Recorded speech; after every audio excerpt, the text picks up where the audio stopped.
Lo que voy a contarles ahora me lo envió un seguidor desde un pueblo pequeño en Michoacán, México. Prefiere que lo llame solo Andrés. Cuando terminé de leer su historia, me quedé mirando la pantalla por varios minutos sin saber qué pensar. Si vives en un pueblo donde aún se practican tradiciones antiguas, o si has escuchado historias de tu familia sobre cosas que no deberían existir, compártelas en los comentarios. Me encanta leer sus experiencias. Ahora, déjame contarte lo que Andrés vivió cuando tenía 16 años, en un pueblo donde todos conocían las reglas, pero él decidió romperlas. Me llamo Andrés, tengo 33 años, y lo que voy a contar pasó hace 17 años en mi pueblo natal, Santa Clara de los Pinos, un pequeño municipio en las montañas de Michoacán. Es el tipo de pueblo donde todos se conocen, donde las tradiciones se respetan más que las leyes, y donde hay cosas que los mayores saben pero nunca explican completamente a los jóvenes. Crecí escuchando advertencias. No vayas al cerro después del anochecer. No silbes en el bosque. Si ves luces extrañas, voltéate y camina hacia tu casa sin mirar atrás. Nunca aceptes regalos de extraños en el camino. Como la mayoría de los adolescentes, pensaba que eran supersticiones tontas, historias para asustar niños. Mi abuelo, don Esteban, intentó explicarme varias veces que esas reglas existían por razones reales, que el pueblo tenía acuerdos antiguos con cosas que vivían en las montañas, pero yo solo asentía sin prestar atención real. Ojalá hubiera escuchado. Todo comenzó en octubre del 2006. Yo tenía 16 años y estaba en mi último año de secundaria. Mi mejor amigo era Toño, un chico de mi edad cuya familia había llegado al pueblo apenas 5 años atrás. Toño no conocía las historias, no había crecido con las advertencias. Para él, el bosque era solo un bosque, el cerro era solo un cerro. Una tarde de viernes, después de clases, Toño me propuso ir a explorar las cuevas del Cerro Norte. Había escuchado que algunos chicos mayores habían encontrado formaciones de cristal allí y quería verlas. No podemos, le dije inmediatamente. Nadie va al cerro después de las 5. ¿Por qué no? Son solo las 4, tenemos tiempo. Es que hay reglas. Toño se rió. ¿Reglas? ¿De quién? ¿Del alcalde? Andrés, no seas miedoso, es solo un cerro. No quería parecer cobarde frente a mi mejor amigo. Así que, contra todo lo que me habían enseñado, acepté. Salimos del pueblo alrededor de las 4:30. El Cerro Norte estaba a unos 3 kilómetros, un camino que conocía bien porque durante el día era ruta común para recolectar leña. Pero nunca lo había recorrido tan tarde. El bosque estaba silencioso, demasiado silencioso. Normalmente había pájaros, ardillas, el zumbido de insectos. Pero ese día, nada. Solo nuestros pasos crujiendo sobre las hojas secas y nuestras respiraciones. ¿Sientes eso?, preguntó Toño después de unos 20 minutos de caminata. ¿Sentir qué? Como si alguien nos estuviera observando. Lo sentía, claro que lo sentía, pero no quería admitirlo. Es tu imaginación. Llegamos a las cuevas alrededor de las 5:20. El sol ya estaba bajo, proyectando sombras largas entre los árboles. Las cuevas eran una serie de aberturas en la ladera rocosa del cerro, algunas pequeñas, otras lo suficientemente grandes para que una persona entrara agachada. Toño sacó su linterna y entró en la más grande. Yo lo seguí, mi corazón latiendo más fuerte de lo normal. El interior de la cueva era fresco y húmedo. Olía a tierra y a algo más, algo orgánico que no pude identificar. La linterna de Toño iluminó las paredes y efectivamente había formaciones de cristal, pequeñas pero brillantes, reflejando la luz en múltiples direcciones. ¿Ves? Te dije que valía la pena, dijo Toño tocando los cristales. Entonces escuchamos la voz. No deben estar aquí. Nos dimos vuelta tan rápido que Toño casi dejó caer la linterna. En la entrada de la cueva había una figura. No podíamos verla claramente porque estaba a contraluz, pero era pequeña, del tamaño de un niño de unos 8 años. ¿Quién eres?, preguntó Toño, apuntando la linterna hacia la entrada. La figura se movió antes de que la luz la alcanzara, desapareciendo hacia un lado. No deben estar aquí, repitió la voz. Era aguda e infantil, pero había algo antinatural en su tono. Cuando cae el sol, este lugar no es para ustedes. Es solo un niño del pueblo, dijo Toño, aunque su voz temblaba ligeramente. Vamos a salir. Pero cuando salimos de la cueva, no había nadie. El bosque estaba vacío, y el sol se había puesto completamente. Sin que nos diéramos cuenta, habíamos estado dentro de la cueva más tiempo del que pensábamos. El cielo estaba de un azul oscuro, casi negro, y las primeras estrellas comenzaban a aparecer. Tenemos que regresar. Ahora, dije, sintiendo el pánico crecer en mi pecho. Empezamos a caminar rápido de regreso por donde habíamos venido, pero después de unos minutos me di cuenta de que algo estaba mal. El camino no se veía igual. Los árboles parecían estar en lugares diferentes, y el sendero que habíamos seguido claramente en el camino de ida ahora parecía haberse borrado. Toño, ¿estamos yendo bien? Creo que sí. Es por aquí, ¿no? No estaba seguro. Nada se veía familiar en la oscuridad. Seguimos caminando, cada vez más rápido, y entonces Toño se detuvo en seco. Andrés, mira, señaló hacia adelante. A unos 50 metros, entre los árboles, había luces, pequeñas luces que flotaban y danzaban, como luciérnagas pero más grandes, más brillantes. Eran de diferentes colores, azules, verdes, amarillas. Mi abuelo me había advertido sobre las luces. Si ves luces extrañas, voltéate y camina hacia tu casa sin mirar atrás. Tenemos que irnos en dirección opuesta, dije agarrando a Toño del brazo. ¿Qué? No, tal vez son personas con linternas buscándonos. No son personas, Toño, confía en mí, tenemos que irnos. Pero Toño se soltó de mi agarre y caminó hacia las luces. Hola, estamos aquí, nos perdimos.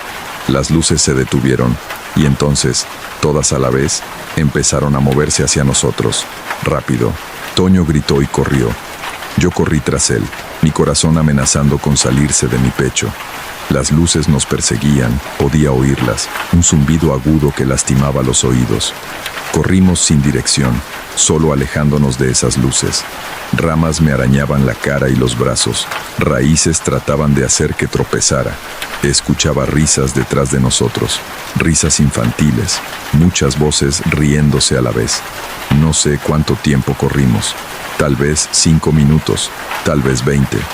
Pero eventualmente las luces dejaron de perseguirnos. El zumbido se desvaneció. Las risas se apagaron. Nos detuvimos, jadeando apoyados contra árboles. Estaba completamente oscuro ahora. La luna apenas visible entre el dosel de hojas.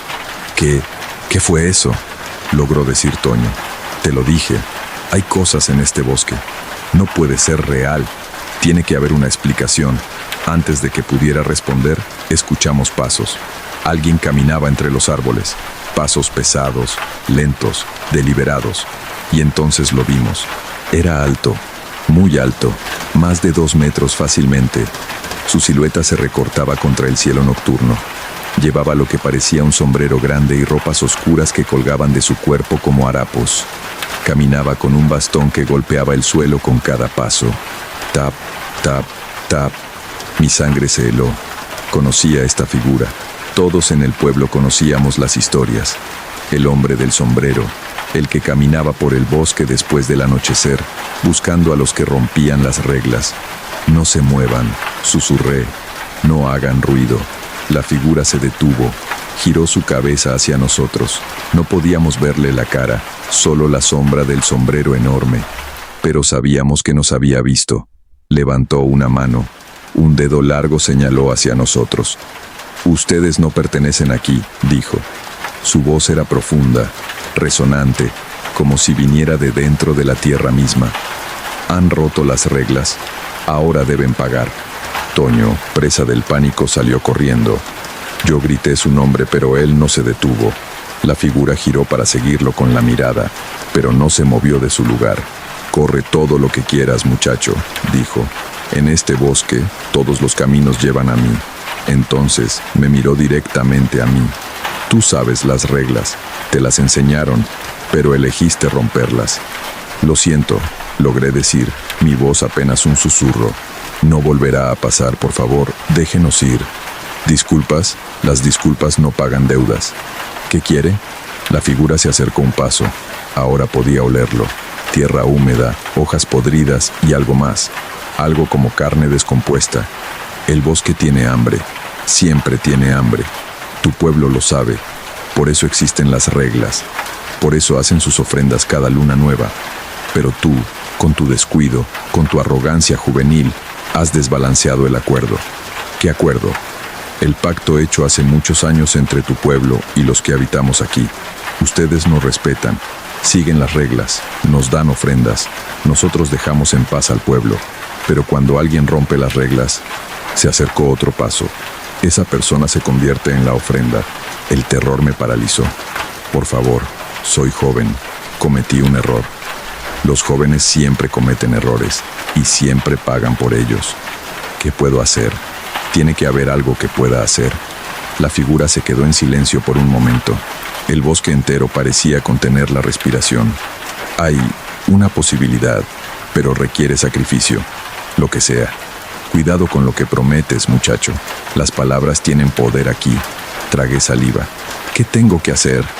Debes traerme algo de valor. Algo que signifique mucho para ti. No dinero, no objetos. Algo con verdadero peso emocional. Tienes hasta mañana al anochecer. Si lo traes, tú y tu amigo serán liberados. Si no, no terminó la frase, pero el mensaje era claro. ¿Cómo lo encontraré? Yo te encontraré a ti. Regresa al lugar donde entraste al bosque mañana a las 6 de la tarde. Solo. Si vienes acompañado, el trato se cancela. La figura empezó a alejarse, su silueta disolviéndose entre las sombras. Espere. ¿Y mi amigo? ¿Dónde está Toño? Está a salvo, por ahora.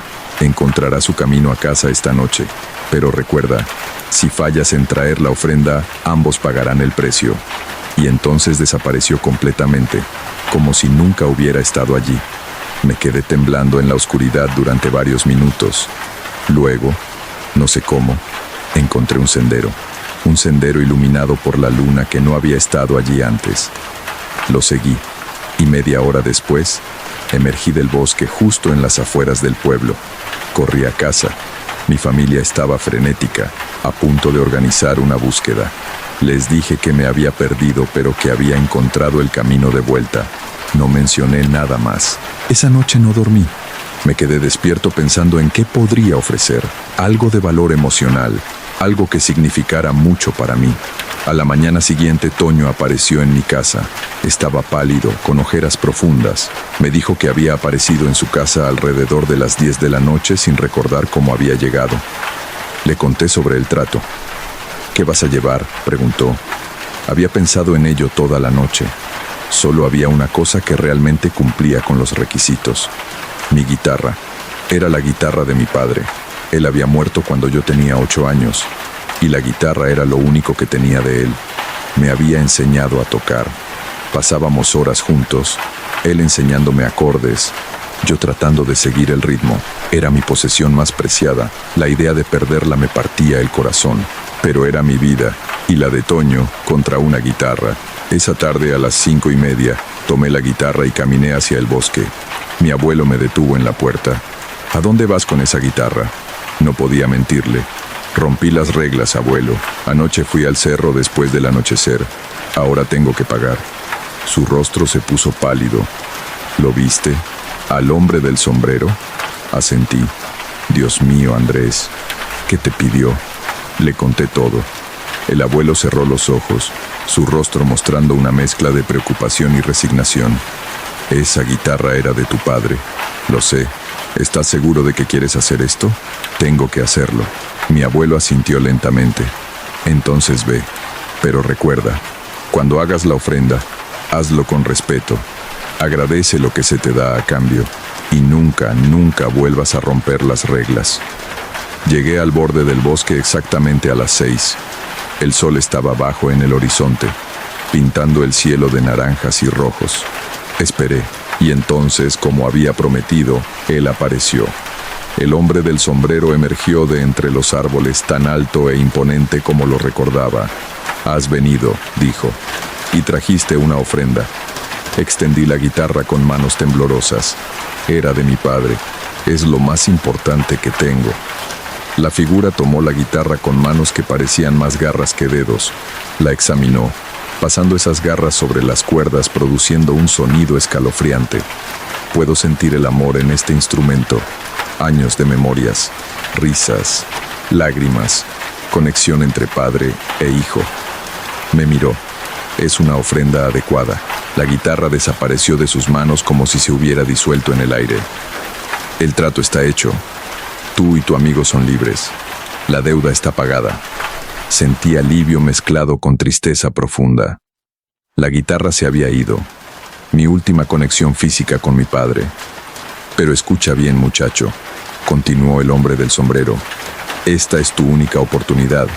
Si vuelves a romper las reglas, si vuelves a faltar el respeto al bosque, no habrá tratos, no habrá opciones. ¿Entiendes? Sí, señor. Bien, ahora vete. Y dile a tu amigo que aprenda las reglas. Los que vienen de afuera deben aprender rápido o el bosque los reclamará. ¿Puedo hacer una pregunta? La figura inclinó su cabeza. Una, solo una. ¿Qué es usted? ¿Qué son todos ustedes? Hubo un silencio largo. Luego, la voz resonó de nuevo, pero esta vez con un tono casi triste. Somos lo que queda. Cuando los humanos llegaron a estas tierras, trajeron su religión, su civilización, pero nosotros ya estábamos aquí. Espíritus del bosque, de la montaña, del agua. Nos llamaban dioses una vez. Ahora solo somos guardianes. Protegemos lo que queda de los lugares antiguos y cobramos el precio a los que no respetan lo antiguo. ¿Por qué el pueblo hace ofrendas? Esa es una segunda pregunta, pero la responderé porque has pagado bien. El pueblo hace ofrendas porque hace mucho tiempo, cuando se fundó Santa Clara, los colonos querían talar todo el bosque. Nosotros podríamos haberlos destruido, pero los ancianos del pueblo propusieron un acuerdo. Ellos tomarían solo lo necesario, respetarían ciertos lugares, seguirían ciertas reglas, y a cambio les daríamos protección. El bosque los cuidaría. Ninguna plaga los afectaría. Ninguna sequía arruinaría sus cosechas. Por 200 años, este acuerdo se ha mantenido. Me di cuenta entonces de algo que debía haber sabido siempre. Santa Clara nunca había sufrido las desgracias que afectaban a otros pueblos. Nunca había hambrunas, nunca plagas. La gente vivía bien, la tierra era generosa, y todo era por este pacto. Vete ahora, dijo el hombre del sombrero. Antes de que cambie de opinión, no necesitó decírmelo 2 veces. Me di vuelta y caminé de regreso al pueblo. No miré atrás. Toño y su familia se mudaron del pueblo 3 meses después. Nunca hablamos de esa noche, pero sé que él nunca olvidó. Me escribió años después cuando ya vivía en Ciudad de México, diciéndome que a veces todavía soñaba con las luces en el bosque, con la figura del hombre del sombrero. Yo me quedé en Santa Clara hasta que cumplí 25. Luego me mudé a Morelia por trabajo, pero regreso cada año para el Día de Muertos y para las celebraciones de Luna Nueva, cuando el pueblo hace sus ofrendas al bosque.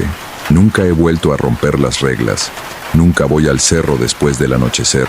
No silbo en el bosque. Y cuando veo luces extrañas, me doy vuelta y camino hacia casa sin mirar atrás. Mi abuelo murió hace 5 años. Antes de morir, me llamó a su lado. Andrés, me dijo, su voz débil. Vas a tener que enseñarle las reglas a la siguiente generación. Los jóvenes están olvidando. Piensan que son solo supersticiones. Lo sé, abuelo. Cuéntales tu historia. Diles lo que pagaste. Algunos tienen que aprender de la forma difícil, pero quizás tu experiencia salve a otros. Prometí que lo haría. Por eso estoy contando esto ahora. Para que otros sepan que las reglas existen por razones reales, que los acuerdos antiguos todavía se mantienen, que hay cosas en este mundo que son más viejas que nuestra civilización, más poderosas que nuestra tecnología, y que merecen respeto. Santa Clara de los Pinos todavía existe, sigue siendo un pueblo próspero, pacífico, y si vas allí y preguntas a los ancianos, te contarán las reglas, te dirán que no vayas al cerro después del anochecer, te advertirán sobre las luces en el bosque, y si eres inteligente, les harás caso, porque yo pagué con la guitarra de mi padre. Otros han pagado con mucho más. Algunos han pagado con su cordura, otros con años de sus vidas, y unos pocos, los que realmente desafiaron al bosque con arrogancia y desprecio, nunca regresaron. Todavía tengo sueños a veces. Sueño que estoy en el bosque de noche, que veo la silueta alta del hombre del sombrero entre los árboles, que escucho el sonido de una guitarra tocando en la distancia, las mismas notas que mi padre solía tocar, y me despierto con lágrimas en los ojos, sabiendo que di lo correcto, pero sintiendo el peso de esa pérdida todavía. Algunos sacrificios nos cambian para siempre. Algunos precios nunca dejan de doler, incluso años después de pagarlos. Pero estoy vivo, Toño está vivo, y eso tiene que ser suficiente. Hasta aquí la historia de Andrés. Me dijo que ahora tiene un hijo, y cuando sea lo suficientemente mayor, le enseñará las reglas, igual que su abuelo le enseñó a él. Si creciste en un pueblo con tradiciones antiguas, con reglas que parecían no tener sentido hasta que las rompiste, me encantaría escuchar tu experiencia. Déjala en los comentarios. Y si esta historia te hizo pensar 2 veces sobre ignorar las advertencias de los ancianos, compártela para que otros también lo piensen. Que descanses bien esta noche.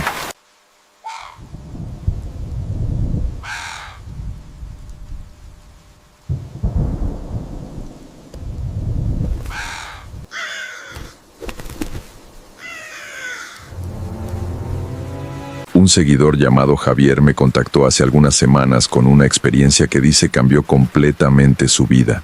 Cuando terminé de leer su mensaje, me quedé pensando en ello durante días.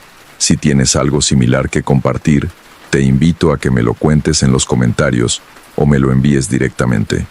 Ahora, permíteme llevarte al verano de 2019, cuando Javier heredó una vieja finca en las montañas y descubrió que algunas tradiciones ancestrales existen por una razón. Lo que está a punto de escuchar es perturbador, así que prepárate. Nunca debí haber derribado ese altar.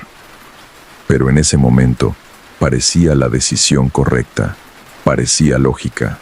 Yo era un hombre de ciudad, educado, con 2 maestrías y una carrera exitosa como arquitecto. No creía en supersticiones, no creía en maldiciones, no creía en nada que no pudiera ser explicado por la ciencia o la razón. Ahora sé mejor. Ahora sé que hay cosas en este mundo que la razón no puede tocar, fuerzas que la ciencia no puede medir, y deudas que deben ser pagadas sin importar cuánto tiempo haya pasado. Todo comenzó cuando mi tío abuelo Mauricio murió. Tenía 93 años y había vivido toda su vida en una finca en las montañas de Oaxaca, en México. Yo apenas lo conocía.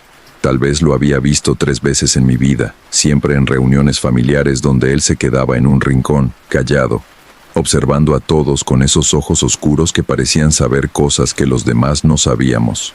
Para mi sorpresa, me dejó la finca en su testamento.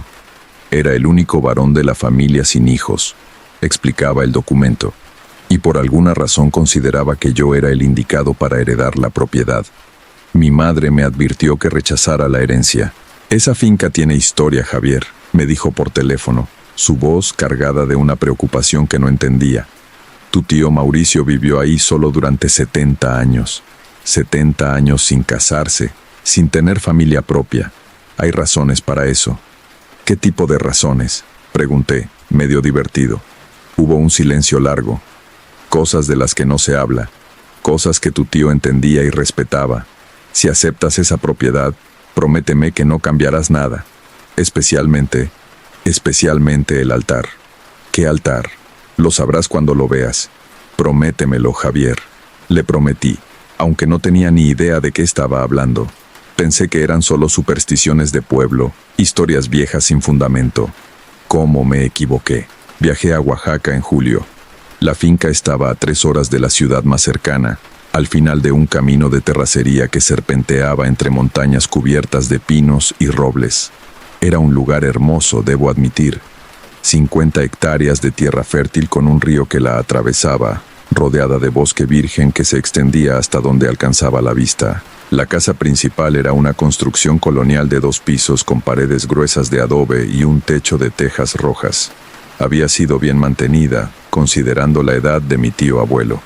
Las habitaciones olían a madera vieja y hierbas secas. Muebles antiguos cubiertos con sábanas blancas llenaban los espacios como fantasmas silenciosos. Pasé el primer día explorando. Había establos vacíos, un granero lleno de herramientas oxidadas, un huerto invadido por la maleza.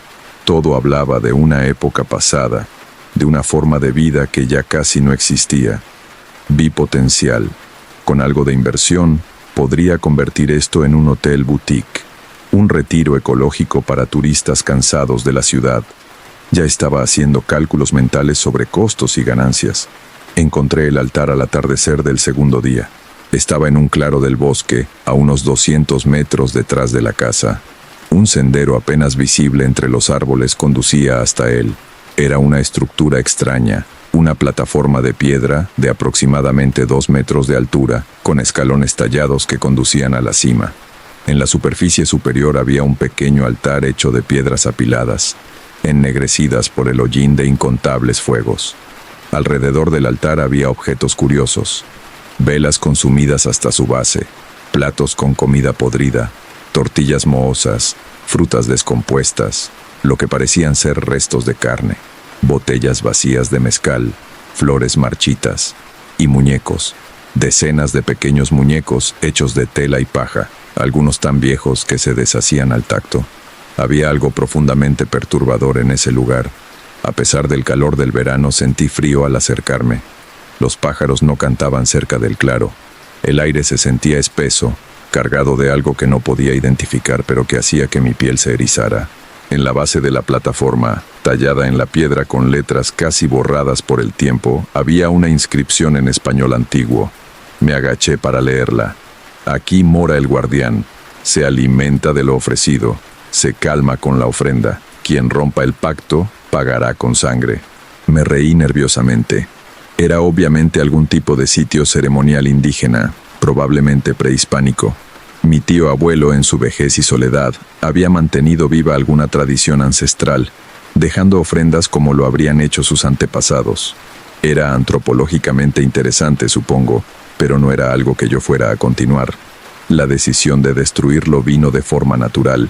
Si quería convertir esta propiedad en un hotel, no podía tener un altar pagano perturbador en el bosque. Los turistas se asustarían. Además, el claro sería perfecto para construir cabañas adicionales. La vista desde allí era espectacular. Regresé a la casa mientras el sol se ocultaba detrás de las montañas. Esa noche, dormí intranquilo. Tuve sueños extraños, fragmentados. Soñé con un hombre alto y delgado, tan delgado que sus huesos sobresalían de su piel gris. No tenía rostro, solo una superficie lisa donde debería haber rasgos.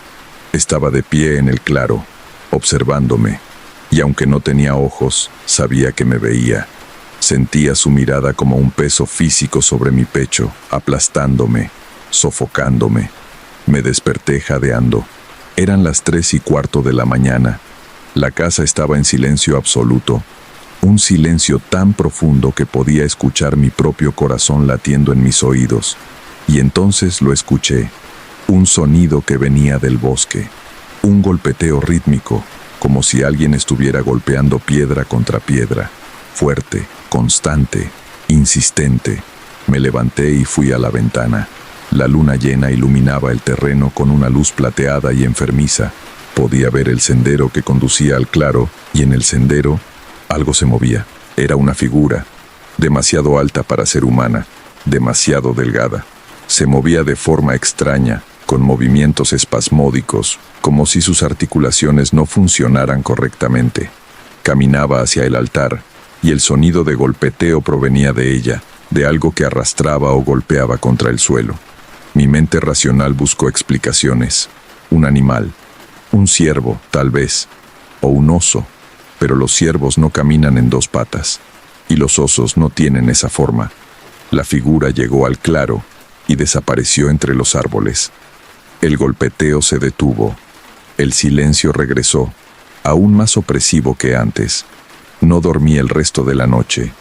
Me quedé sentado en la cama, con todas las luces encendidas, tratando de convencerme de que había sido una ilusión, una alucinación causada por el cansancio y la sugestión de haber visto ese altar inquietante. A la mañana siguiente, con la luz del sol restaurando mi confianza, tomé una decisión. Iba a desmantelar ese altar, no hoy, pero pronto.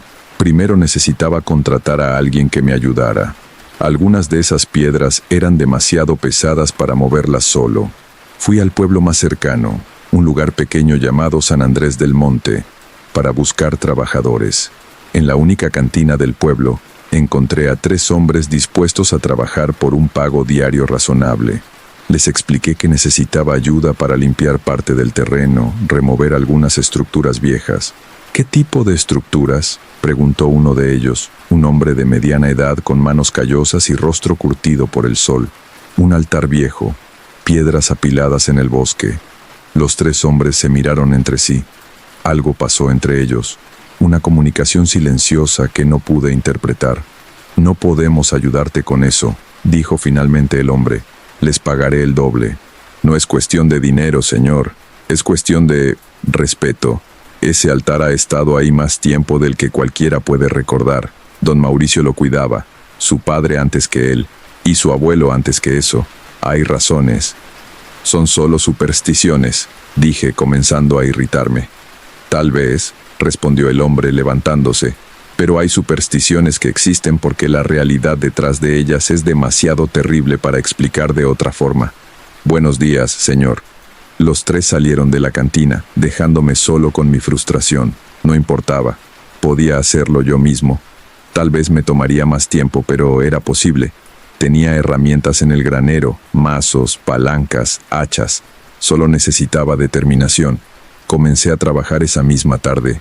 Primero limpié toda la basura alrededor del altar, las ofrendas podridas, las botellas vacías, los muñecos inquietantes. Lo amontoné todo y lo quemé, sintiendo una extraña satisfacción al ver las llamas consumir esos objetos. Luego me dediqué a las piedras del altar mismo. Eran antiguas, cubiertas de musgo y liquen, pegadas entre sí con algo que parecía una mezcla de barro y cal. Comencé a golpear con el mazo, desalojando las piedras una por una. Fue más difícil de lo que esperaba. Las piedras estaban firmemente colocadas, y algunas eran increíblemente pesadas. Trabajé durante horas, sudando bajo el sol de la tarde, hasta que logré desmantelar la parte superior del altar. Debajo de las piedras superiores encontré algo que me hizo detenerme. Era un espacio hueco, una cámara oculta dentro de la estructura, y dentro de esa cámara había cosas, huesos, pequeños huesos que podían ser de animales, o de otra cosa, trozos de tela podrida, y un objeto envuelto en cuero tan viejo que se desmoronaba al tacto. Con manos temblorosas, desenvolví el objeto. Era un cuchillo ceremonial con mango de hueso tallado con símbolos que no reconocía, y una hoja de obsidiana negra tan afilada que me corté el dedo solo con rozarla. La sangre cayó sobre las piedras, y en el momento en que lo hizo, sentí algo, como si el aire mismo se hubiera tensado a mi alrededor, como si algo hubiera despertado. Un viento repentino sopló a través del claro, a pesar de que el resto del bosque permanecía inmóvil. Los árboles crujieron. En algún lugar cercano, un pájaro gritó, un sonido agudo y aterrorizado, y entonces escuché una voz, no con mis oídos, sino dentro de mi cabeza, una voz que sonaba como huesos rompiéndose, como tierra deslizándose sobre una tumba. El pacto está roto. Solté el cuchillo y retrocedí, mi corazón latiendo salvajemente. Miré alrededor del claro, pero no había nadie. Estaba completamente solo.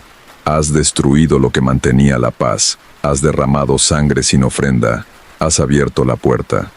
¿Quién eres?, logré decir, mi voz sonando pequeña y asustada incluso a mis propios oídos. Soy el guardián. Soy quien protege y quien cobra. Soy anterior a tu pueblo, anterior a tu lengua, anterior a tu Dios. Y ahora que el pacto está roto, debo alimentarme. Me eché a correr. Abandoné las herramientas, el cuchillo, todo. Corrí de vuelta a la casa como si el diablo me persiguiera. Tal vez lo hacía.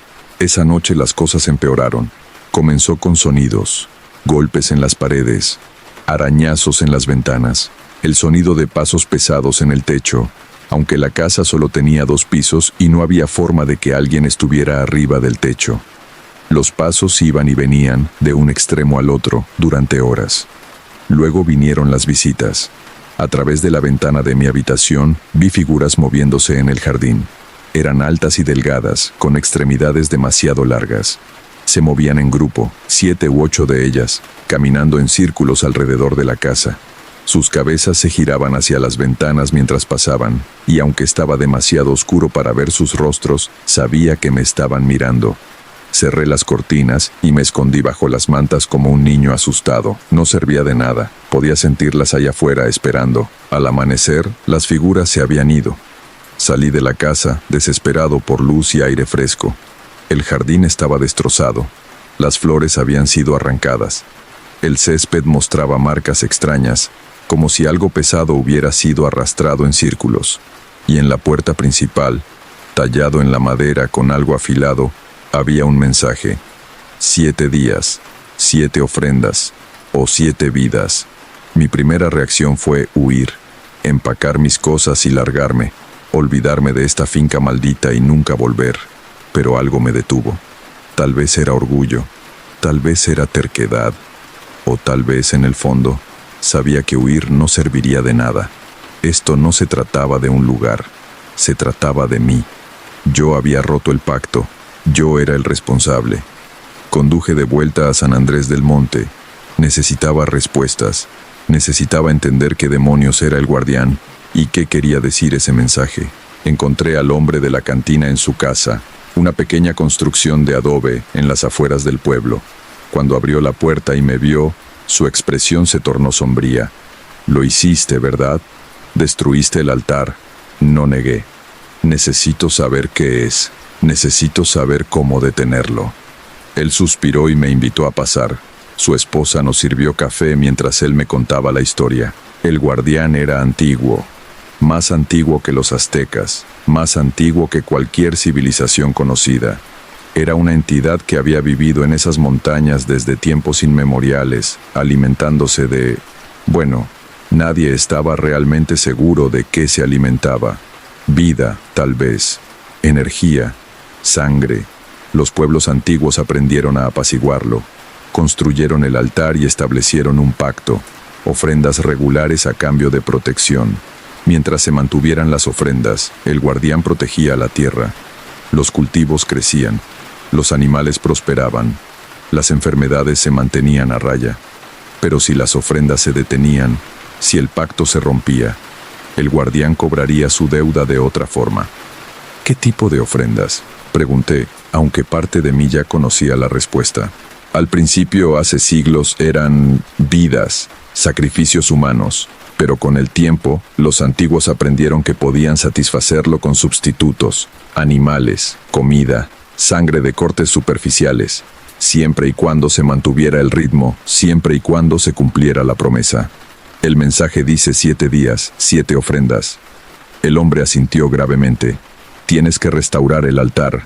Tienes que ofrecer 7 ofrendas en 7 días consecutivos, empezando esta noche. Si no lo haces, dejó la frase inconclusa. ¿Qué pasará si no lo hago? Tomará 7 vidas, comenzando por la tuya y extendiéndose a tu familia. 1 por cada día que pase sin ofrenda. Así es como funciona el pacto. 7 por 7. Equilibrio. Sentí que la sangre abandonaba mi rostro, mi familia, mi madre, mis hermanos, mis sobrinos. ¿Cómo hago las ofrendas? Me explicó el proceso con detalle. Cada noche al caer el sol debía ir al claro, debía reconstruir el altar lo mejor que pudiera, debía llevar comida fresca, tortillas, frutas, carne cruda, debía llevar flores y debía ofrecer sangre. Tu propia sangre, aclaró. Solo unas gotas.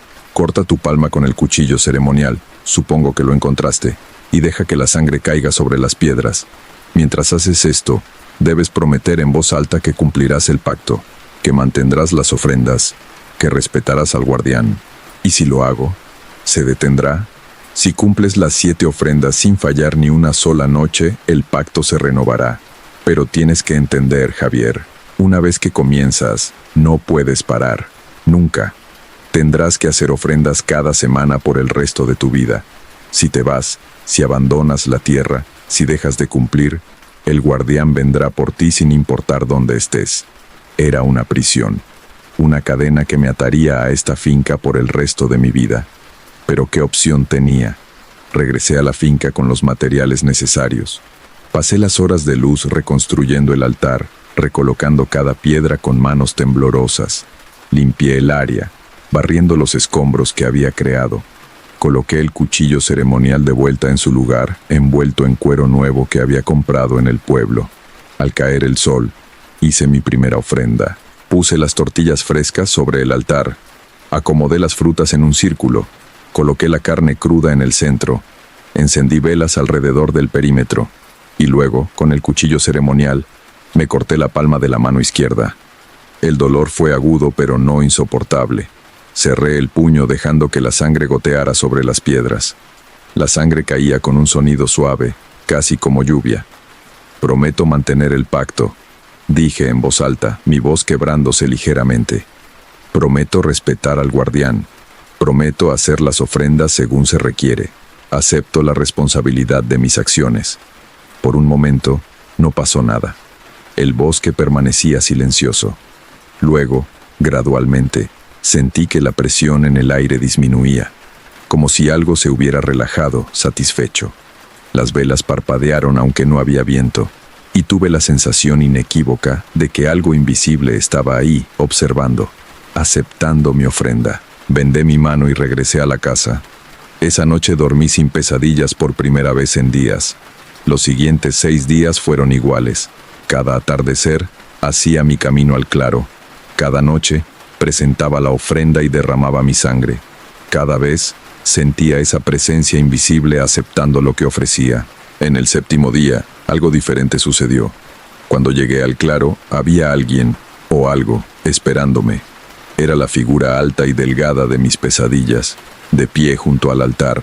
En la luz del atardecer, podía verla más claramente. Su piel era gris como ceniza. Sus brazos y piernas eran grotescamente largos, con articulaciones que se doblaban en lugares incorrectos. Y su rostro era una superficie lisa y sin rasgos, exactamente como lo había visto en mis sueños. El guardián. Me paralicé, incapaz de moverme o hablar.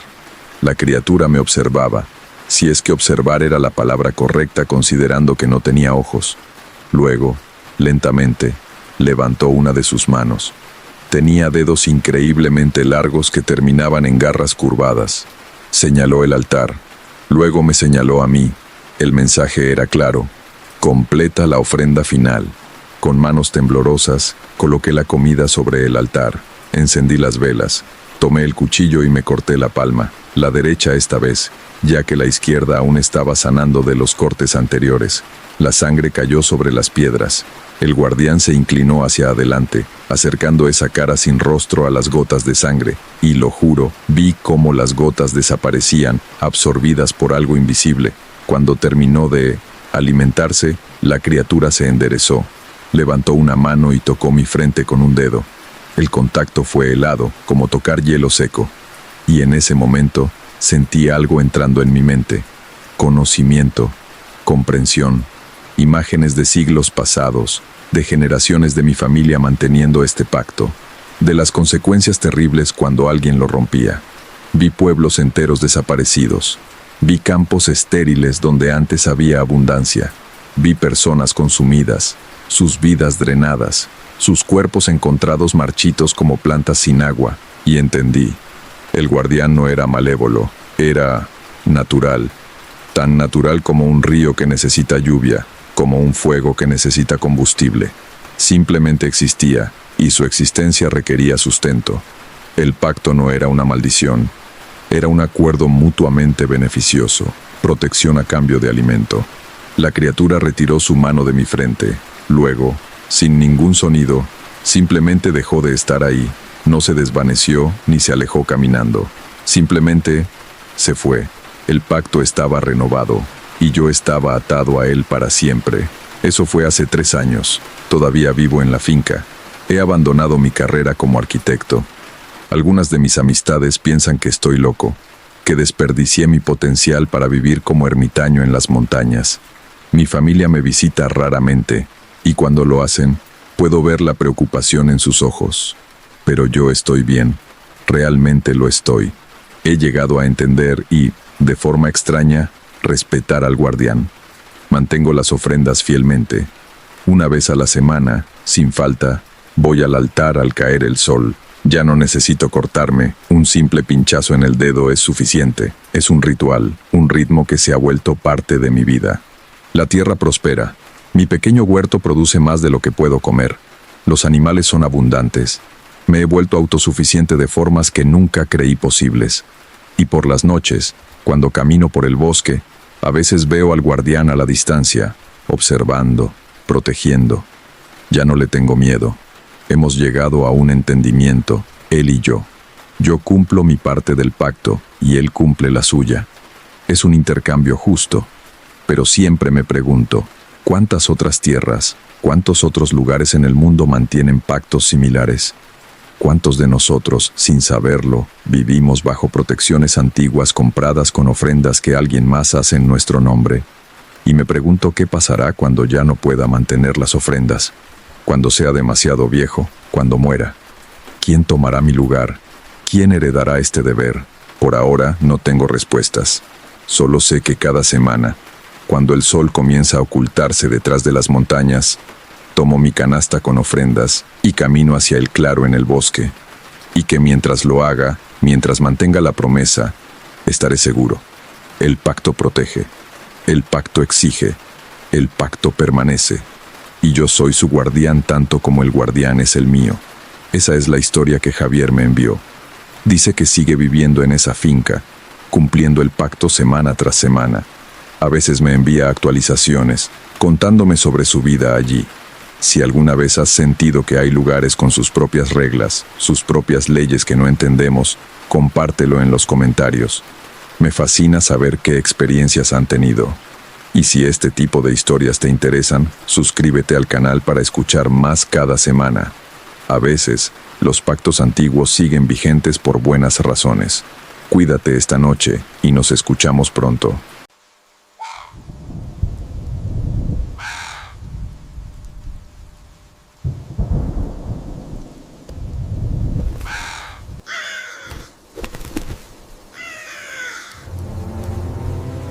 Un seguidor me compartió esta experiencia hace unos meses, pidiéndome que lo llamara simplemente Rodrigo. Me escribió desde una zona rural y lo que vivió sigue sin tener explicación. Si alguna vez has sentido que hiciste un trato del que no puedes escapar, o si conoces historias de tu pueblo que nadie se atreve a contar en voz alta, compártelas conmigo en los comentarios. Estas historias merecen ser escuchadas. Rodrigo tenía 17 años cuando su abuelo murió y le dejó una granja en herencia. Era una propiedad hermosa, fértil, con un pozo antiguo que nunca se secaba. Pero el abuelo le dejó también una advertencia, y Rodrigo, como tantos jóvenes, pensó que las supersticiones de los viejos no aplicaban a él. Esta es su historia. Mi abuelo murió un martes de noviembre. Yo tenía 17 años y era su único nieto. Mis padres habían muerto en un accidente cuando yo tenía 5, y él me había criado en su granja, lejos de la ciudad, lejos de todo. Era un hombre duro, de pocas palabras, que olía a tierra y a tabaco, y que tenía una mirada que parecía ver más allá de lo visible. La noche antes de morir, me llamó a su habitación. Estaba en la cama, demacrado, respirando con dificultad. El cáncer lo había consumido en cuestión de meses. Rodrigo, dijo con voz rasposa, tengo que contarte algo importante sobre la granja. Abuelo, descansa, ya hablaremos mañana. No habrá mañana para mí, muchacho, y esto no puede esperar. Tosió, su cuerpo estremeciéndose. Esta tierra es especial, siempre ha sido fértil, siempre ha dado buenos frutos. ¿Te has preguntado por qué? Porque es buena tierra. No, es porque hace mucho tiempo, mi abuelo, tu tatarabuelo, hizo un trato. Me senté en el borde de la cama. ¿Qué tipo de trato? Un trato con algo que vive en el pozo, algo viejo, algo que estaba aquí antes que nosotros. Le prometió que nuestra familia cuidaría la tierra, que respetaríamos ciertos límites, que seguiríamos ciertas reglas, y a cambio, la tierra siempre nos daría lo que necesitáramos. Pensé que el cáncer le había afectado el cerebro. Abuelo, escúchame. Su mano, fría y huesuda, agarró mi muñeca con fuerza sorprendente. Hay 3 reglas. Nunca debes romperlas. Primera, nunca tires nada al pozo. Segunda, todos los primeros de mes, deja una ofrenda junto al brocal del pozo al amanecer. Tercera, si algo sale del pozo, no lo mires a los ojos. ¿Qué tipo de ofrenda? Comida, pan recién hecho, frutas, miel, cualquier cosa hecha con las manos, con intención. Lo importante es la constancia. ¿Y qué pasa si rompo las reglas? Su agarre se apretó hasta doler. Entonces el trato se rompe, y lo que vive en el pozo cobrará su deuda, de la única forma que conoce. ¿Qué es lo que vive ahí? No lo sé exactamente. Mi abuelo nunca me lo dijo, solo me advirtió, como yo te advierto a ti. Sigue las reglas, Rodrigo. Por favor, es lo único que te pido. Murió esa noche, en su sueño, con mis palabras de promesa todavía colgando en el aire. El funeral fue pequeño. Pocos vecinos del pueblo cercano, algunos conocidos de la feria del ganado, todos decían lo mismo, que mi abuelo había sido un buen hombre, un buen vecino, que la tierra lo extrañaría. Heredé la granja completa, 50 hectáreas de tierra fértil, una casa grande de madera, un granero, corrales y el pozo. El pozo estaba en el centro de la propiedad, bajo un árbol antiguo de ramas retorcidas. Era de piedra, profundo, con un brocal gastado por generaciones de uso. Cuando mirabas hacia abajo, solo veías oscuridad. Y si tirabas una piedra, el sonido del impacto en el agua tardaba mucho en llegar. Durante las primeras semanas, seguí las reglas sin cuestionarlas. Cada primer día del mes, dejaba una canasta con pan, frutas, a veces miel o queso. Al día siguiente, la canasta estaba vacía. Los animales, pensaba, o el viento, pero la tierra producía increíblemente bien. Los cultivos crecían más rápido y más abundantes que en las granjas vecinas. Las gallinas ponían el doble de huevos. Las vacas daban más leche. Era como si la tierra misma estuviera agradecida. «Tienes suerte con esta granja», me dijo don Fermín, un vecino anciano, cuando lo visité en el pueblo. «Tu abuelo también la tenía. Buena tierra. ¿Usted sabe algo sobre el pozo en mi propiedad?» Su expresión cambió. «El pozo antiguo, sí, lo conozco. Todo el pueblo lo conoce». «¿Qué sabe de él?» «Sé que es más viejo que el pueblo mismo. Sé que está ahí desde antes de que llegaran los españoles. Y sé que tu familia siempre ha sido muy cuidadosa con él. Mi abuelo me dejó instrucciones sobre ciertas reglas». Don Fermín asintió lentamente. «Entonces ya sabes lo que necesitas saber. Mi consejo: sigue esas reglas. Tu abuelo era un hombre sabio». Eso fue todo lo que dijo. Los meses pasaron. Me adapté a la vida en la granja. Era trabajo duro pero satisfactorio. Y las reglas del pozo se volvieron rutina. Casi olvidé por qué las seguía, hasta que conocí a Daniela. Ella llegó al pueblo como maestra en la escuela rural.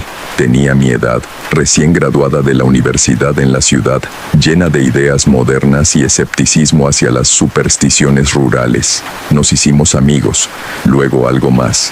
Un sábado la invité a conocer la granja. Le mostré todo, los campos, los animales, la casa. Estaba impresionada. «Es hermoso, Rodrigo. Podrías hacer tantas cosas aquí, modernizar, expandir. Me gusta cómo está, pero podrías tener el triple de producción, con técnicas modernas, sistemas de riego. No necesito más. La tierra me da lo que necesito». Llegamos al pozo. Daniela se asomó, curiosa. «Qué profundo. ¿Todavía se usa?» «No. Tenemos un sistema de agua más moderno». «Entonces, ¿por qué no lo tapas? Es peligroso tenerlo abierto». Sentí un escalofrío. «Prefiero dejarlo como está». «¿Por qué? ¿Superstición?» No respondí. Ella rió. «Rodrigo, no me digas que crees en esas cosas. Eres joven, educado. No puedes vivir atado a las creencias de tu abuelo. No son solo creencias, hay razones». «¿Qué razones? Muéstramelas». No pude, porque no tenía pruebas, solo la palabra de un hombre muerto y una sensación en mi estómago que me decía que no debía ignorar las advertencias. Daniela empezó a visitarme regularmente, y cada vez cuestionaba más las viejas costumbres. «¿Por qué dejas comida junto al pozo cada mes? Es un desperdicio. Es tradición. Es tonto. Podrías donar esa comida a gente que la necesite». Empecé a dudar. Ella tenía razón, ¿no? Era el siglo XXI.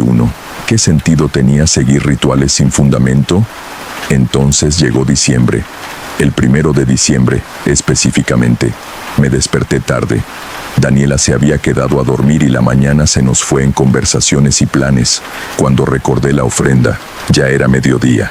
Llegaste tarde con tu ritual, bromeó Daniela. Voy a preparar algo ahora. ¿Para qué? ¿Quién va a notarlo? ¿Tu pozo mágico? Me detuve. Ella tenía razón. Era ridículo. ¿Qué pasaría realmente si me saltaba un mes? Decidí esperar, ver qué pasaba. No pasó nada. Ese día fue completamente normal. Y el siguiente, y el siguiente. ¿Ves?, dijo Daniela. No hay consecuencias, solo son supersticiones. Me sentí tonto por haber seguido las reglas tan religiosamente durante meses, pero en la segunda semana las cosas comenzaron a cambiar. Las gallinas dejaron de poner huevos, de repente, de un día para otro. Revisé todo, su alimentación, su salud, las condiciones del gallinero, todo estaba bien, pero no ponían huevos. Luego las plantas empezaron a marchitarse, no todas, solo algunas. Manchas aleatorias en mis campos donde las plantas se volvían marrones y morían, como si algo estuviera drenando la vida del suelo. Es solo mala suerte, dijo Daniela, pasa en todas las granjas. Pero yo sabía que no era normal, no en esta tierra. Esta tierra siempre había sido diferente. Una noche, 2 semanas después de saltar la ofrenda, escuché algo. Estaba en la cama cuando lo oí, un sonido que venía de afuera, como algo arrastrándose, algo pesado moviéndose lentamente sobre la tierra. Me levanté y miré por la ventana. A la luz de la luna, pude ver el pozo, y algo junto a él, una figura, oscura, moviéndose alrededor del brocal, demasiado grande para ser un animal, demasiado extraña para ser humana. Agarré mi linterna y salí al porche. Desde ahí, iluminé hacia el pozo. La figura se había ido, pero en el brocal del pozo había algo que brillaba húmedo bajo la luz de la linterna. Esperé hasta el amanecer para acercarme. Era barro oscuro y pegajoso, como si algo hubiera salido del pozo y se hubiera apoyado en el brocal, dejando marcas que no parecían manos humanas. Le conté a Daniela. Ella dijo que probablemente había sido un animal, un jabalí, tal vez, buscando agua. Pero yo sabía la verdad. Había roto el trato, y algo estaba respondiendo. Esa noche, preparé una ofrenda, el doble de lo usual: pan recién horneado, frutas frescas, miel de mis propias colmenas. La dejé junto al pozo antes del amanecer. Perdón, susurré a la oscuridad del pozo. No sabía. Pensé que... Perdón. No hubo respuesta, solo el silencio profundo que emanaba de esas aguas oscuras. Al día siguiente, la ofrenda había desaparecido, pero los problemas continuaron. Más plantas murieron. Una de mis vacas se enfermó misteriosamente, y cada noche escuchaba ese sonido, algo arrastrándose afuera, algo moviéndose alrededor de la granja. Estás paranoico, dijo Daniela. Necesitas dormir más. El estrés de la granja te está afectando. Pero una noche, ella también lo escuchó. Estábamos en la cama cuando comenzó. Ese sonido de arrastre, más cerca esta vez, justo afuera de la casa. Daniela se incorporó. ¿Qué es eso? Quédate aquí, dije, tomando mi linterna y mi escopeta. Salí al porche. El sonido venía del costado de la casa. Me moví lentamente, iluminando, y lo vi. No completamente, solo una parte, una extremidad, larga, retorcida, cubierta de algo que podría ser barro o podría ser piel húmeda. Se movía arrastrándose, dejando un rastro brillante. Apunté la linterna directamente hacia ella. La extremidad se detuvo. Luego, lentamente, comenzó a retroceder, de vuelta hacia el pozo. No la seguí. Daniela estaba pálida cuando volví adentro. ¿Qué era eso? No lo sé. Rodrigo, esto no es normal. Deberíamos llamar a alguien, a la policía. ¿Y qué les diremos? ¿Que hay algo en mi pozo? ¿Que hice un trato y lo rompí? Entonces, ¿qué hacemos? Yo sigo las reglas. Tú, tal vez deberías irte por un tiempo. Se fue a la mañana siguiente. Yo me quedé. porque era mi responsabilidad, mi herencia, mi error. Seguí dejando ofrendas, cada primer día del mes, religiosamente, pero el daño estaba hecho. Había roto el trato, y lo que vivía en el pozo no parecía dispuesto a perdonar fácilmente. Las visitas nocturnas continuaron, cada vez más frecuentes, cada vez más atrevidas. Una noche, encontré marcas en la puerta de mi casa, arañazos profundos en la madera, como si algo hubiera intentado entrar. Otra noche, todas mis gallinas amanecieron muertas, sin marcas visibles, solo muertas, tendidas en el gallinero como si algo les hubiera succionado la vida. Don Fermín vino a visitarme cuando se corrió la voz en el pueblo. «Lo rompiste, ¿verdad?», preguntó sin preámbulos. «El trato», asentí, avergonzado. «¿Por qué?». Pensé que no era real, que eran solo supersticiones. Suspiró. «Tu abuelo te advirtió, ¿no?». «Sí, y aún así, fui un tonto». «Sí, lo fuiste». Se quitó el sombrero y lo sostuvo entre sus manos. «Mi padre me contó historias sobre ese pozo, sobre lo que vive ahí. Dijo que es antiguo, más antiguo que la memoria, que los indígenas que vivían aquí antes de la conquista ya lo conocían, ya tenían sus propios tratos con él». «¿Qué es?». «No lo sé, nadie lo sabe realmente. Algunos dicen que es un espíritu de la tierra, otros que es algo que vino de muy abajo, de las profundidades. Lo único que sé es que se alimenta de energía, de vida, y que si le das lo que quiere, de forma que respetes, te devolverá con abundancia. Pero si lo ofendes, si rompes tu palabra, cobrará su deuda». «¿Cómo reparo esto?». «No sé si puedes, pero hay alguien que tal vez sepa. Una mujer en las montañas. Se llama Remedios. Es curandera. Conoce las viejas formas. Me dio direcciones vagas hacia una cabaña en las montañas, a 3 horas en camioneta por caminos de tierra». Fui al día siguiente. Remedios era una mujer indeterminada en edad. Podría tener 60 o 90 años. Vivía sola en una cabaña rodeada de jardines de hierbas y amuletos colgando de los árboles. Le conté todo. Ella escuchó en silencio, sus ojos oscuros fijos en mí. Cuando terminé, asintió lentamente. «El guardián del pozo está enojado. Tiene derecho. Le faltaste el respeto. ¿Puedo arreglarlo?». «Quizás, pero requerirá sacrificio». «¿Qué tipo de sacrificio?». «Lo que más valores, lo que más te cueste dar».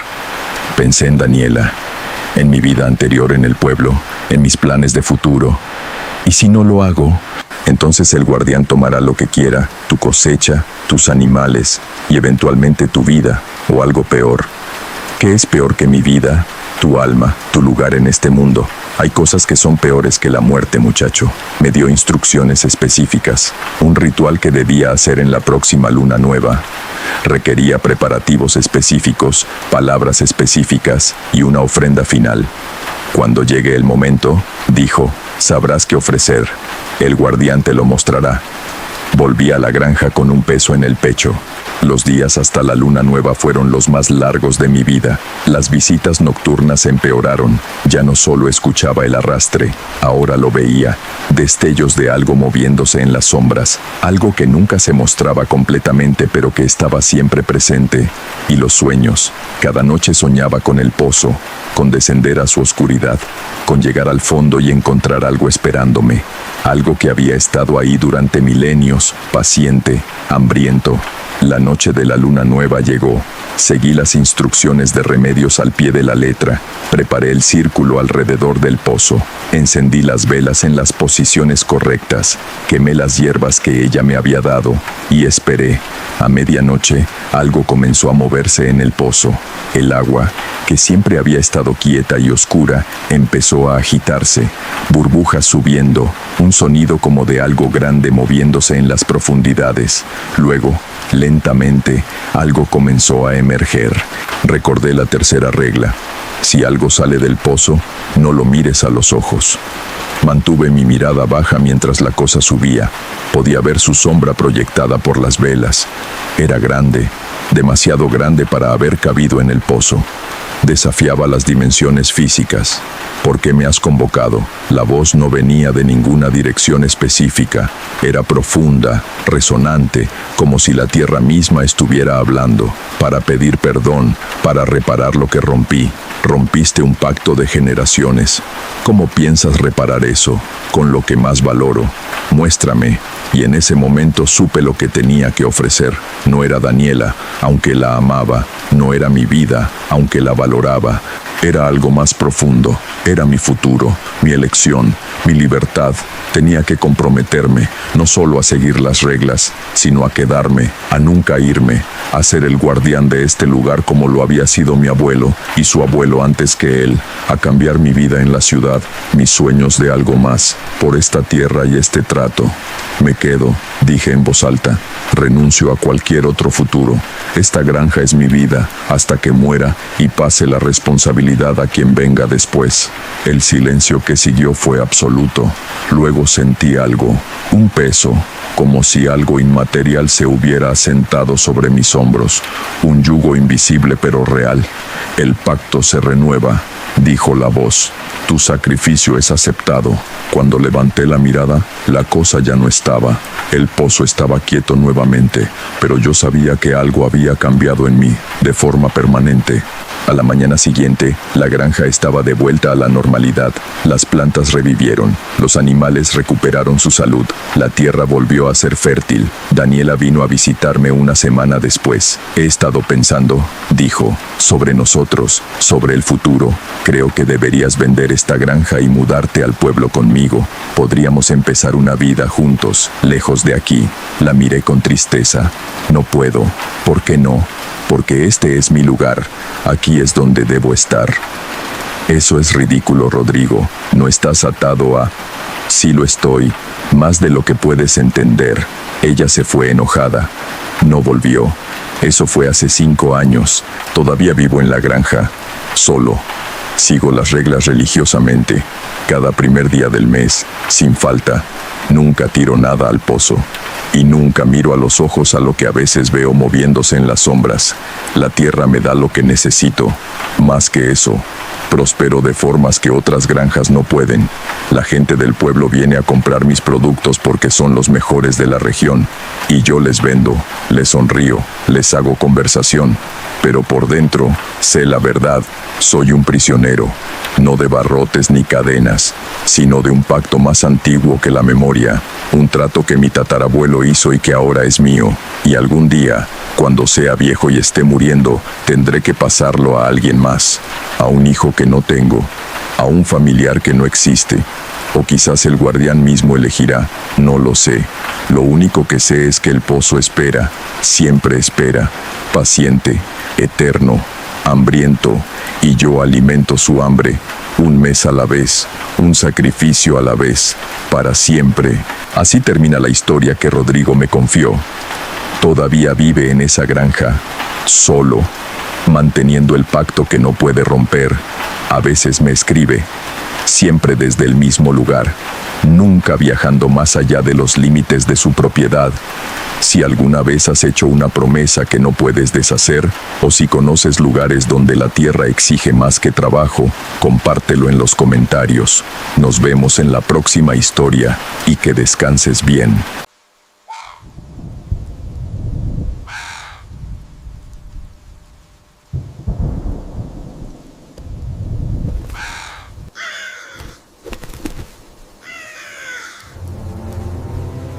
Alguien que prefiere mantenerse anónimo me envió esta experiencia hace unos días.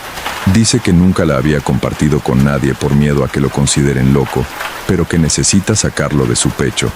Si alguna vez has tenido experiencias con lo paranormal que te han marcado de por vida, me encantaría que las compartieras en los comentarios. Ahora, déjame contarte lo que esta persona vivió cuando era adolescente en un pueblo de Perú, y cómo un juego de curiosidad se convirtió en algo que nunca debió ser despertado.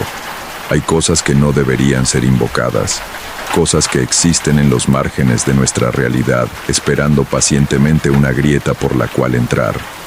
Yo abrí una de esas grietas cuando tenía 16 años, y lo que entró nunca se fue del todo.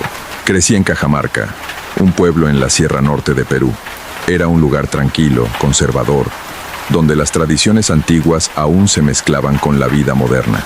Mi abuela, una mujer quechua que hablaba más en su lengua nativa que en español, siempre nos advertía sobre ciertas cosas. No jugar cerca del río después del anochecer, no silbar en el bosque y sobre todo, nunca, jamás, invocar a los espíritus por curiosidad o diversión.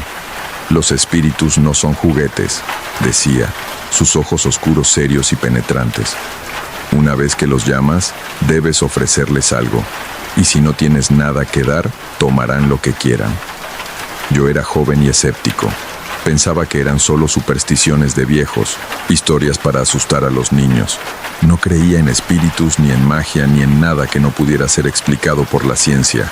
Qué arrogante era, qué ignorante. Todo comenzó en octubre, durante las vacaciones escolares. Mis amigos y yo, éramos 5. Yo, Miguel, Carla, Tomás y Elena, estábamos aburridos. El pueblo era pequeño y no había mucho que hacer. Habíamos visto todas las películas disponibles, jugado todos los videojuegos, explorado cada rincón del pueblo. Fue Elena quien sugirió la idea. Ella era la más atrevida del grupo, siempre buscando emociones, siempre empujando límites. ¿Y si hacemos una sesión espiritista?, dijo una tarde mientras estábamos sentados en la plaza del pueblo, comiendo helado bajo el sol de la tarde. ¿Una sesión espiritista? Carla se rió. ¿En serio? ¿Qué somos, niños de 12 años? No, escuchen, sería divertido. Como en las películas. Usamos una tabla Ouija, tratamos de contactar espíritus, nos asustamos un poco. Entretenimiento gratis. No tenemos una tabla Ouija, señaló Miguel. Podemos hacer una. Solo necesitas papel, marcadores y un vaso. Lo busqué en internet. Tomás me miró. ¿Tú qué opinas? Me encogí de hombros. Suena tonto, pero ¿por qué no? No es como si realmente fuera a pasar algo. Debí haber recordado las advertencias de mi abuela. Debí haber dicho que no. Pero el orgullo y la curiosidad juvenil son fuerzas poderosas. Decidimos hacerlo esa noche en la casa de Elena. Sus padres estarían fuera visitando a familiares en el pueblo vecino, así que tendríamos la casa para nosotros solos hasta tarde. Nos reunimos a las 9. Elena había preparado todo siguiendo instrucciones que encontró en internet.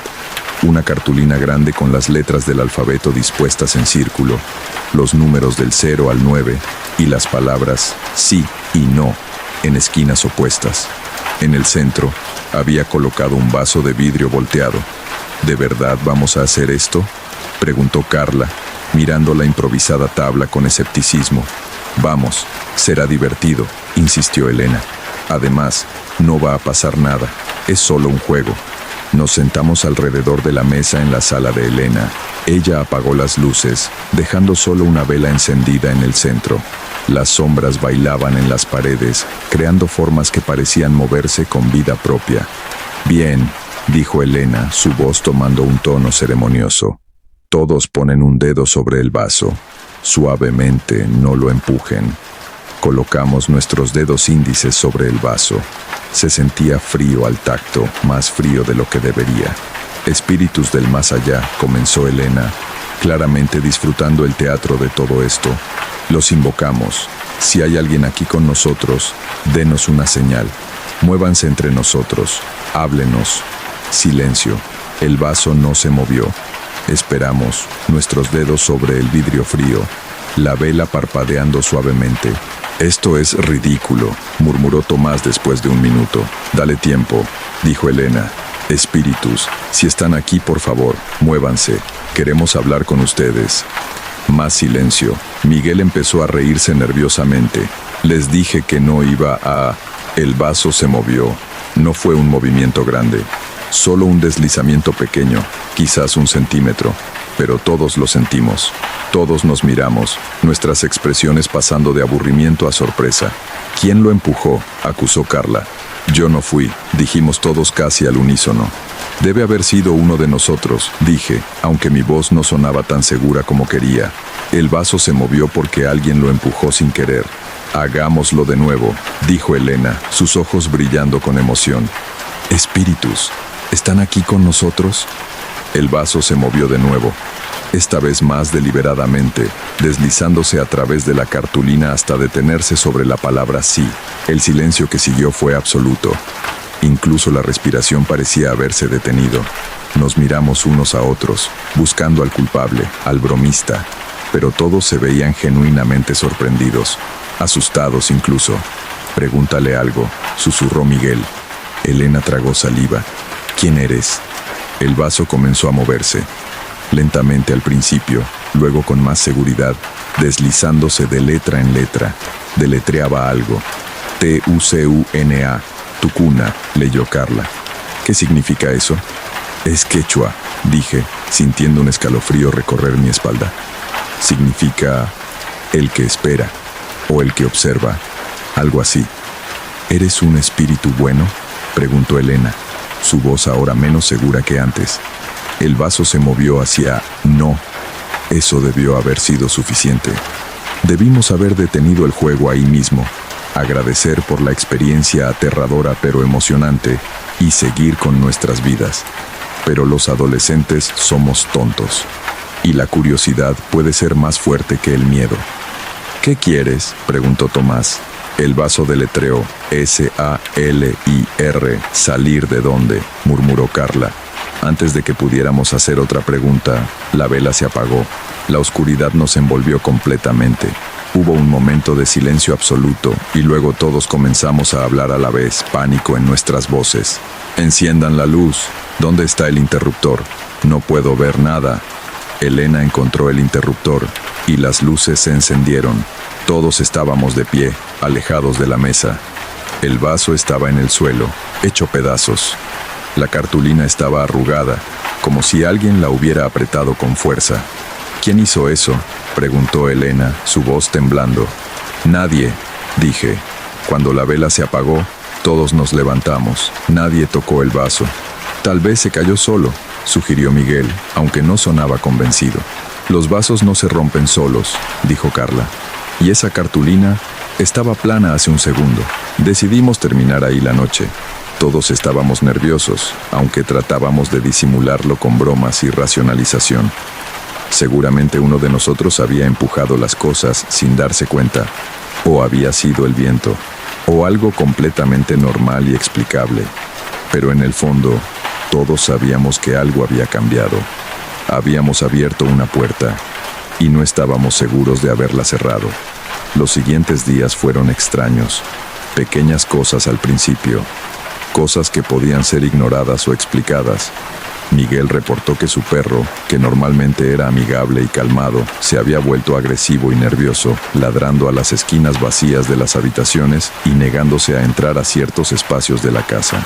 Carla dijo que había estado teniendo pesadillas, sueños donde caminaba por su casa y encontraba habitaciones que nunca había visto antes, llenas de figuras sombrías que la observaban pero nunca se movían. Tomás mencionó casualmente que su hermana menor, de 5 años, había comenzado a hablar de su nuevo amigo que la visitaba por las noches. Un hombre alto y delgado que se paraba junto a su ventana y la miraba dormir. Y yo empecé a sentir que me observaban, constantemente, en mi casa, en la escuela, en la calle. Una sensación pesada de ojos invisibles siguiendo cada movimiento. Me giraba esperando encontrar a alguien detrás de mí, pero nunca había nadie. Una semana después de la sesión, Elena nos llamó a todos. Sonaba aterrorizada. «Tienen que venir a mi casa. Ahora, por favor». Llegamos en 20 minutos. Elena nos esperaba en la puerta. Su rostro pálido, sus ojos rojos de haber llorado. «¿Qué pasó?», preguntó Miguel. «Es mi habitación. Hay algo en mi habitación». Subimos las escaleras juntos, ninguno queriendo ir primero. La puerta de la habitación de Elena estaba entreabierta. Desde el pasillo podíamos ver que algo estaba mal. La luz dentro parpadeaba, aunque no había luces que parpadearan en esa habitación. Empujé la puerta lentamente. Lo que vimos dentro nos dejó helados. Las paredes estaban cubiertas de escritura, símbolos que no reconocíamos, mezclados con palabras en quechua. Habían sido escritos con algo oscuro y viscoso que goteaba por las paredes, y en el centro de la habitación, flotando en el aire, había objetos. El reloj despertador de Elena, libros, un espejo pequeño, todos suspendidos como si fueran sostenidos por hilos invisibles, girando lentamente.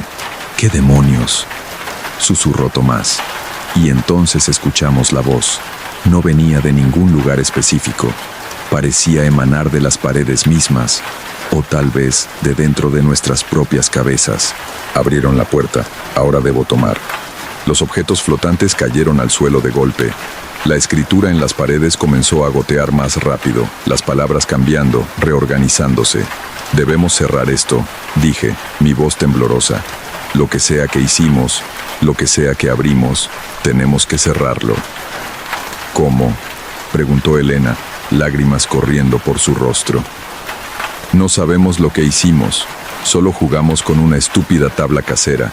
Mi abuela, interrumpí. Mi abuela sabe de estas cosas. Ella puede ayudar. Salimos de la casa de Elena corriendo.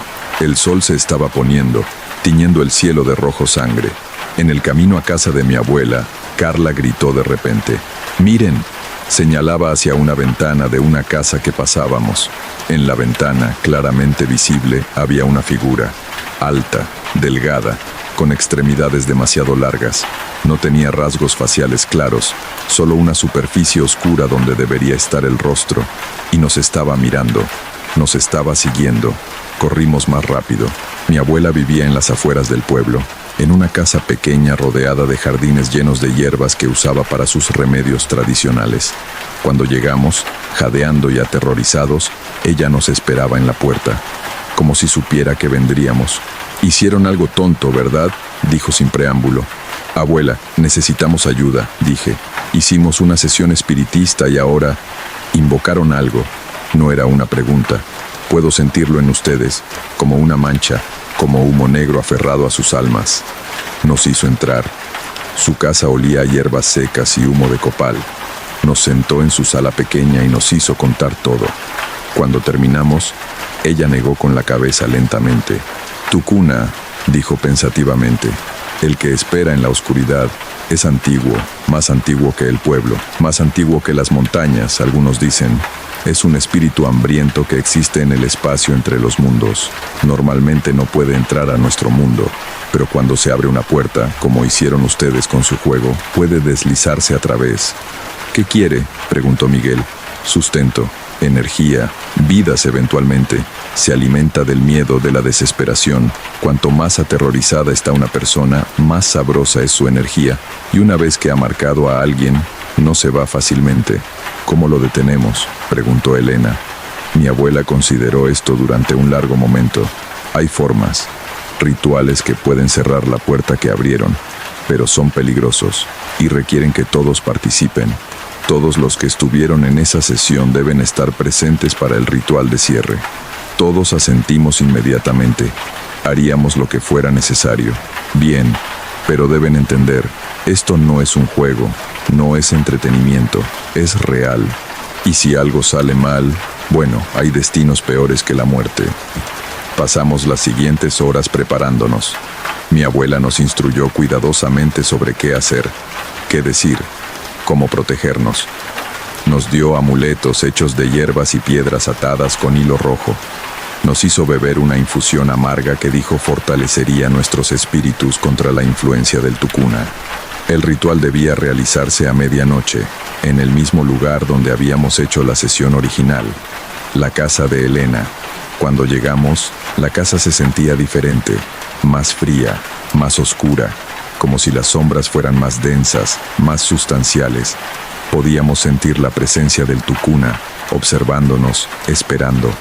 Mi abuela trazó un círculo en el suelo de la sala con sal mezclada con cenizas, colocó velas en los puntos cardinales. En el centro del círculo, puso un recipiente de barro lleno de hierbas ardientes que producían un humo espeso y aromático. «Entren al círculo, tómense de las manos, y no, bajo ninguna circunstancia, rompan el círculo hasta que yo diga que es seguro». Hicimos lo que nos ordenó. El círculo de sal brillaba tenuemente en la oscuridad, como si tuviera luz propia. El humo de las hierbas creaba formas en el aire, patrones que casi parecían tener significado.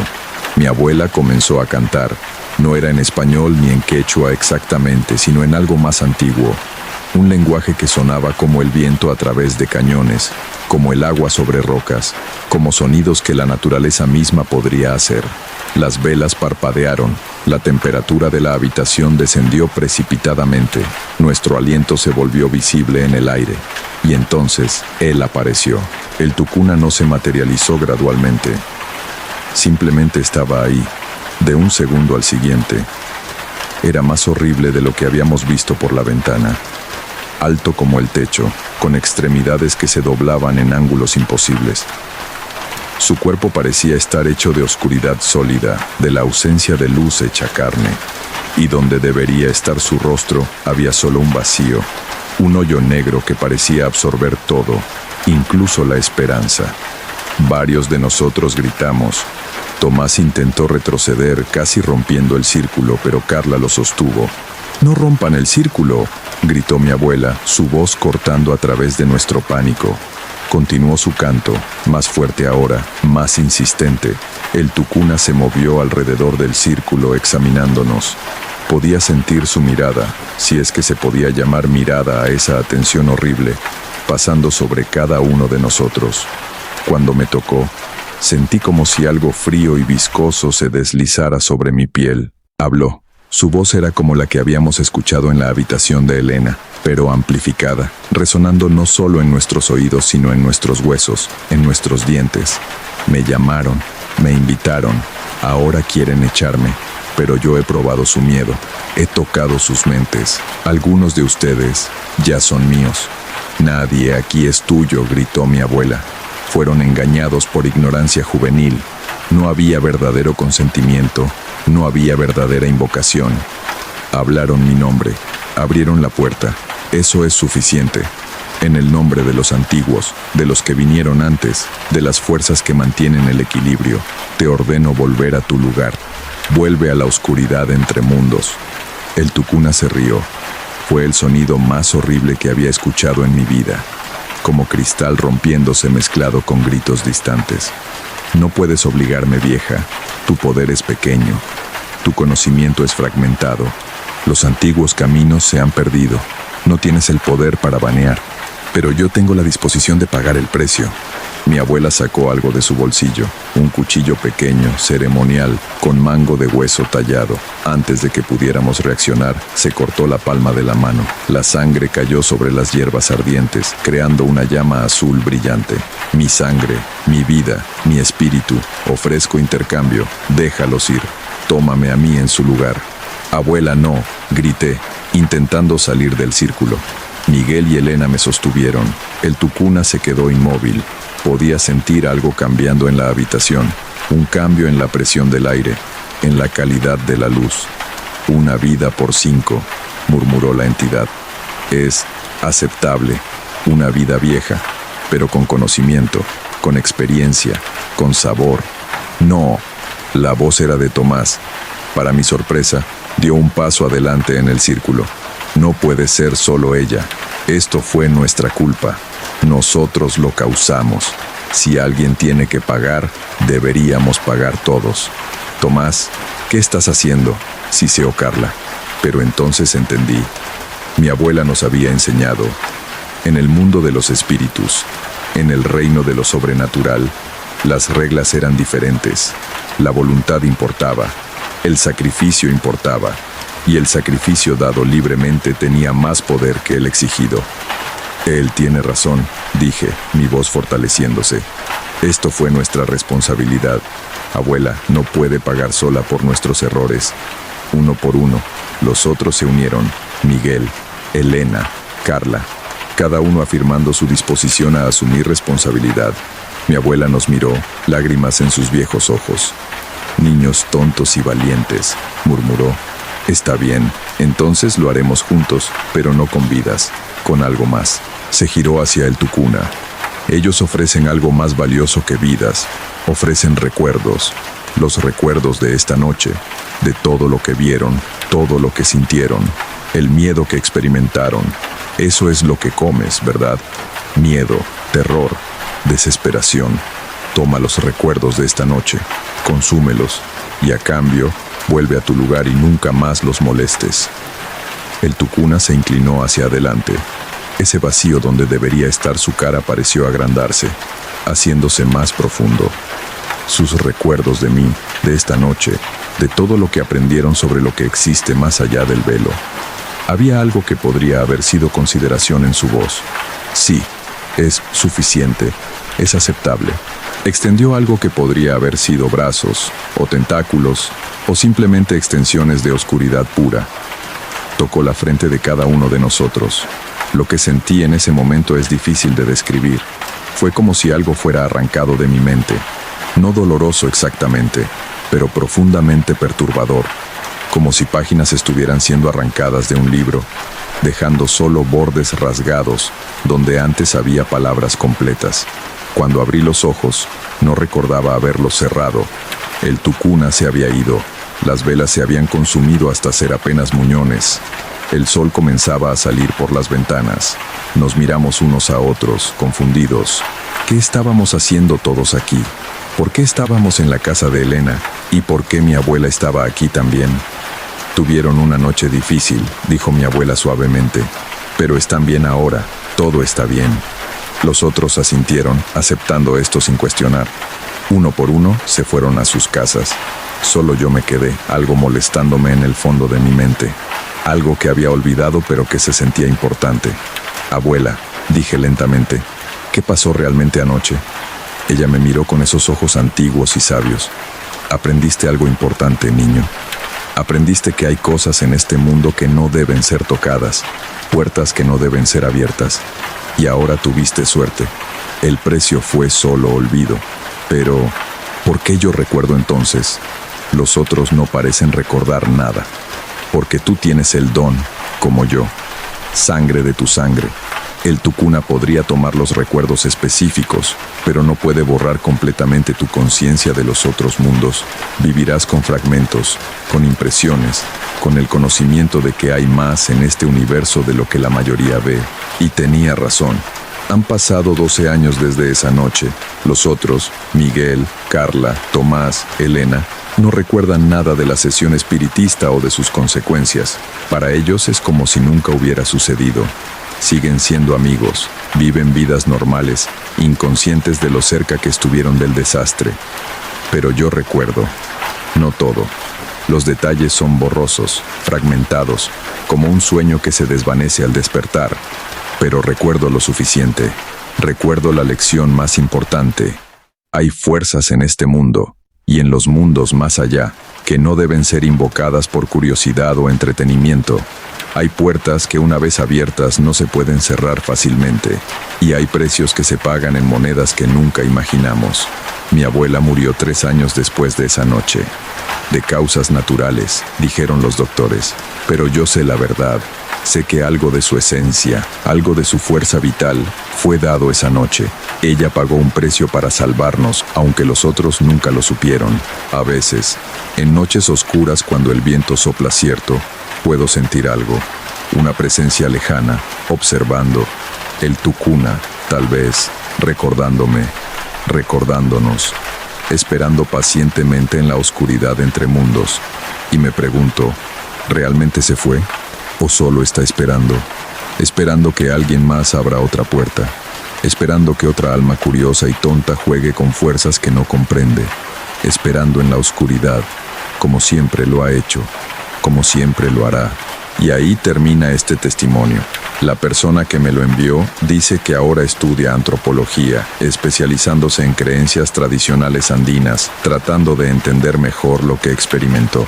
Si alguna vez has jugado con lo sobrenatural, tablas Ouija, sesiones espiritistas, rituales, y las cosas se salieron de control, comparte tu experiencia en los comentarios.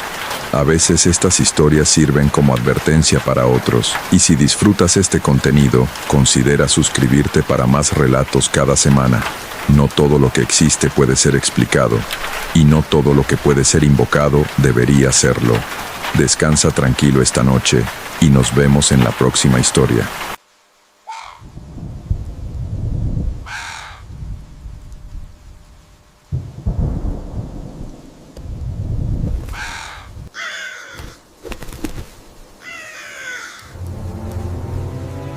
Esta historia me la envió un seguidor llamado Esteban, quien trabajó como conductor de metro en la Ciudad de México durante 5 años.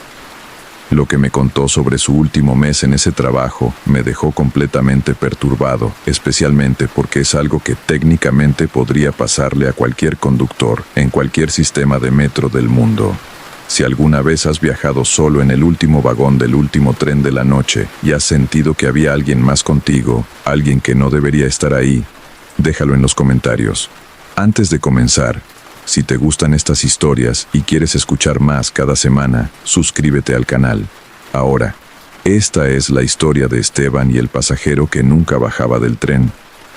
Me llamo Esteban y durante 5 años fui conductor de trenes en la línea 3 del metro de la Ciudad de México.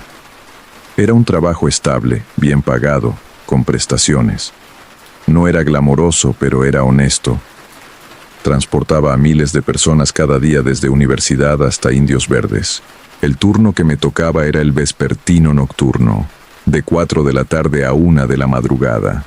Conducía los trenes durante las horas pico de la tarde, luego las horas más tranquilas de la noche, y finalmente hacía el último recorrido del día antes de que cerraran el sistema. Ese último recorrido, el que sale de Universidad a las 12:40 de la mañana y llega a Indios Verdes alrededor de la 1:10 de la mañana, siempre era extraño. Había muy pocos pasajeros, gente que salía tarde del trabajo, empleados nocturnos, algún que otro borracho. Los vagones estaban prácticamente vacíos.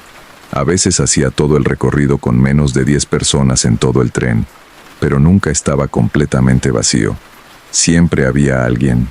Yo llevaba 4 años haciendo este turno sin ningún problema. Conocía cada estación, cada túnel, cada sonido del tren. Era rutinario, monótono, seguro. Eso cambió en octubre del año pasado. Era un miércoles, alrededor de las 12:45 de la noche. Acababa de salir de la estación Universidad con mi último tren de la noche. Miré los monitores internos. Cada cabina tiene pantallas que muestran lo que está pasando dentro de los vagones mediante cámaras de seguridad. Había 7 pasajeros en total, distribuidos en diferentes vagones, normal para esa hora. El tren avanzaba suavemente por el túnel oscuro hacia la siguiente estación, Copilco.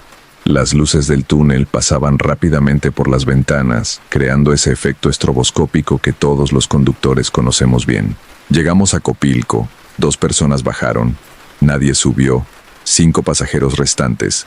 Seguimos hacia Universidad, un pasajero más bajó, 4 restantes. En Miguel Ángel de Quevedo, otros 2 bajaron, 2 restantes. En Coyoacán, 1 más bajó, un pasajero restante. Miré el monitor. Era un hombre de mediana edad, sentado en el último vagón. Llevaba un traje gris arrugado, como si hubiera tenido un día muy largo. Su cabeza estaba inclinada hacia adelante, aparentemente dormido. Nada inusual. A esta hora, la gente a menudo se quedaba dormida en el metro, especialmente después de jornadas laborales largas. Seguimos hacia Víveros, Derechos Humanos. El hombre no bajó. Seguía dormido en el mismo asiento. Juanacatlán. Tampoco bajó. Valderas. Nada. Ahora estábamos en la parte central de la línea, las estaciones más importantes. Normalmente, incluso a esta hora, alguien subiría, pero esa noche, nadie subió en ninguna estación. Era solo ese hombre dormido en el último vagón y yo en la cabina del conductor. Hidalgo. No bajó. Guerrero. No bajó. Tlatelolco. Seguía ahí, exactamente en la misma posición. Empecé a sentirme incómodo. Este hombre había estado sentado en la misma posición, sin moverse en absoluto, durante más de 30 minutos. Ni siquiera el típico balanceo de alguien durmiendo. Solo perfectamente inmóvil. En La Raza, una estación grande donde casi siempre baja alguien. Finalmente decidí usar el altavoz del tren. Señor pasajero del último vagón, esta es la estación La Raza. Por favor verifique que esta sea su estación de destino. Miré el monitor. El hombre no se movió, ni un músculo, como si no hubiera escuchado nada. Esperé los 2 minutos reglamentarios con las puertas abiertas. Nadie subió. El hombre no bajó. Cerré las puertas y continué. Potrero. Deportivo 18 de marzo. Linda Vista. En cada estación, el hombre permanecía exactamente igual. Mismo asiento, misma posición, perfectamente inmóvil. Finalmente llegamos a la última estación, Indios Verdes, fin de la línea. Todo el mundo tiene que bajar aquí porque el tren no continúa. Estación Indios Verdes, última estación. Todos los pasajeros deben descender. Fin del servicio. Abrí las puertas y miré el monitor. El hombre seguía sentado. No se había movido. Esperé. 2 minutos, 3 minutos, 4 minutos. El hombre no se movía. Esto no era normal. Usé el altavoz de nuevo, ahora directamente dirigido al último vagón. Señor pasajero, esta es la última estación. El tren no continúa. Debe bajar ahora. Nada. Ni siquiera una reacción. Según el protocolo, si un pasajero no responde y no baja en la última estación, el conductor debe ir personalmente a verificar. Tal vez el pasajero está enfermo, inconsciente o peor. Dejé la cabina del conductor y caminé por el andén vacío hacia el último vagón. Mis pasos resonaban en la estación desierta. Era la 1:10 de la mañana y no había absolutamente nadie excepto yo y ese pasajero. Subí al último vagón por la puerta trasera. Las luces interiores estaban encendidas, creando ese resplandor fluorescente brillante y frío típico del metro. El vagón estaba completamente vacío. No había nadie sentado donde el hombre debería estar. No había nadie en ningún asiento. El vagón estaba absolutamente vacío. Parpadeé, confundido. Se había levantado y bajado mientras yo caminaba por el andén, pero lo habría visto. La estación estaba vacía. No había dónde esconderse. Revisé todo el vagón, debajo de los asientos, en los rincones, en el pequeño espacio junto a las puertas. Nada, nadie. Bajé del tren y revisé el andén, completamente vacío. Las escaleras que subían a la salida estaban justo ahí. Si alguien hubiera subido, lo habría visto, o al menos escuchado los pasos. Pero no había nadie. Me asomé a la cabina de control del andén donde normalmente está el personal de la estación. Vacía. Se habían ido ya, como era habitual a esta hora. Volví a mi cabina del conductor y revisé las grabaciones de las cámaras internas. El metro tiene un sistema que graba continuamente y guarda las últimas 2 horas. Rebobiné al momento en que abordé el tren en Universidad. Ahí estaba, el hombre en el traje gris subiendo al último vagón en la primera estación. Lo seguí a través de todas las estaciones. Sentado, inmóvil, exactamente como lo había visto en los monitores en vivo. Llegamos a Indios Verdes en la grabación. Las puertas se abrieron. Yo hice el anuncio. Y entonces, el hombre simplemente desapareció. No se levantó. No caminó hacia las puertas. Un fotograma estaba ahí, sentado. El siguiente fotograma, el asiento estaba vacío, como si se hubiera desvanecido en el aire. Rebobiné y lo vi de nuevo. Mismo resultado. Un momento estaba ahí. El siguiente, no estaba. Mi corazón latía rápido. Esto no tenía sentido. La gente no desaparece. Las cámaras no fallan de esa forma tan específica. Decidí reportarlo. Llamé por radio al centro de control.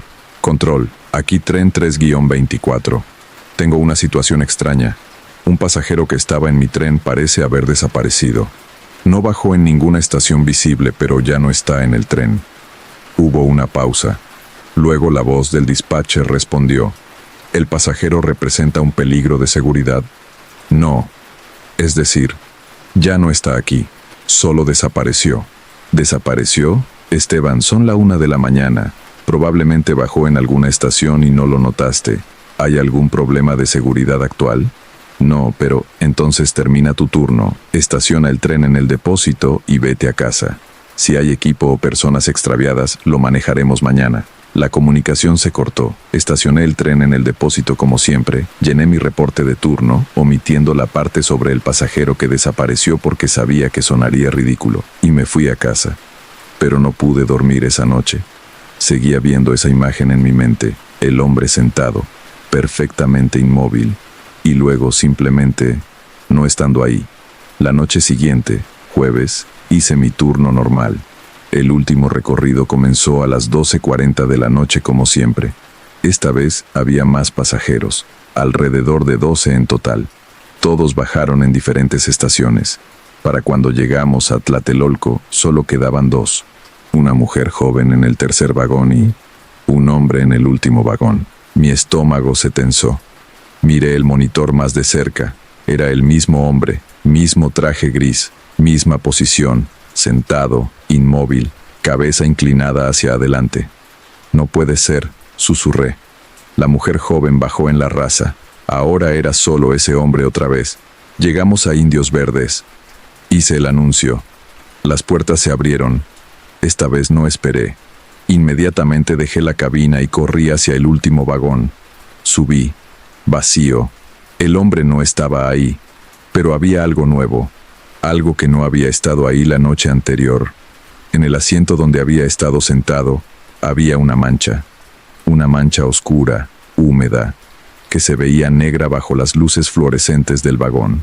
Me acerqué lentamente. La mancha tenía un olor metálico, familiar. Era sangre, sangre fresca. Retrocedí, con el corazón acelerado. ¿De dónde había venido? El asiento había estado vacío hacía 30 segundos cuando lo vi en el monitor. Saqué mi radio. Control, necesito que envíen seguridad al depósito de Indios Verdes inmediatamente. Hay sangre en uno de los vagones. Esta vez me tomaron en serio. 5 minutos después llegó el equipo de seguridad. Revisaron el vagón, tomaron fotos de la mancha, tomaron mi declaración. ¿Viste a alguien herido?, preguntó el jefe de seguridad. Había un pasajero sentado ahí, pero cuando llegué al vagón no estaba. ¿Y apareció la sangre después? Sí o no, no lo sé. No estaba ahí en los monitores, pero cuando llegué físicamente, ahí estaba. El jefe de seguridad intercambió una mirada con su compañero. Vamos a revisar las grabaciones. Vete a casa, Esteban. Te llamaremos si necesitamos algo más. Al día siguiente me llamaron a una reunión con mi supervisor. Pensé que me iban a despedir o al menos suspender. Esteban, revisamos las grabaciones de anoche, comenzó mi supervisor. No hay ningún pasajero visible en ese asiento en ningún momento del recorrido. Pero yo lo vi. Las cámaras no muestran a nadie. Y la mancha de sangre, el análisis preliminar dice que tiene más de 48 horas de antigüedad. No es fresca como dijiste. ¿Qué? Pero estaba húmeda. La vi, la olí. Esteban, ¿has estado durmiendo bien? ¿Estás bajo estrés? Me di cuenta de lo que estaba pasando. Pensaban que estaba alucinando, que la falta de sueño o el estrés me estaban haciendo ver cosas. Estoy bien, dije firmemente. Vi lo que vi. Mira, vamos a hacer esto. Tómate el fin de semana libre, descansa, y el lunes hablamos sobre si estás listo para volver o si necesitas más tiempo. No era una sugerencia, era una orden. Pasé el fin de semana investigando. Busqué en archivos de periódicos, en foros de empleados del metro, en cualquier lugar donde pudiera encontrar información sobre incidentes extraños en la línea 3. Y encontré algo. En 2003 hubo un asesinato en el metro. Un hombre fue apuñalado en el último vagón de un tren de la línea 3 durante el último recorrido de la noche. El atacante escapó en Indios Verdes y nunca fue capturado. La víctima, un oficinista de 42 años llamado Fernando Reyes, murió en el asiento antes de que el conductor se diera cuenta de que algo estaba mal. Llevaba un traje gris. Murió en el asiento del último vagón aproximadamente a la 1:05 de la madrugada. Exactamente el mismo asiento, exactamente la misma hora, exactamente el mismo aspecto que el hombre que yo había visto. Fernando Reyes había sido encontrado en la estación Indios Verdes, muerto en su asiento, después de que el conductor finalmente fue a revisar por qué no bajaba. Y desde entonces, según algunos posts antiguos en foros de empleados del metro que encontré, varios conductores habían reportado ver a un pasajero en el último vagón del último tren, un hombre en traje gris, que nunca bajaba, que desaparecía en Indios Verdes. La mayoría de los reportes habían sido descartados o ignorados. Algunos conductores fueron transferidos a otras líneas después de insistir demasiado en lo que habían visto. El lunes volví al trabajo. No mencioné nada de mi investigación. Solo dije que me sentía mejor, que había sido estrés, que estaba listo para volver. Esa noche, durante mi último recorrido, no miré los monitores. No quería ver.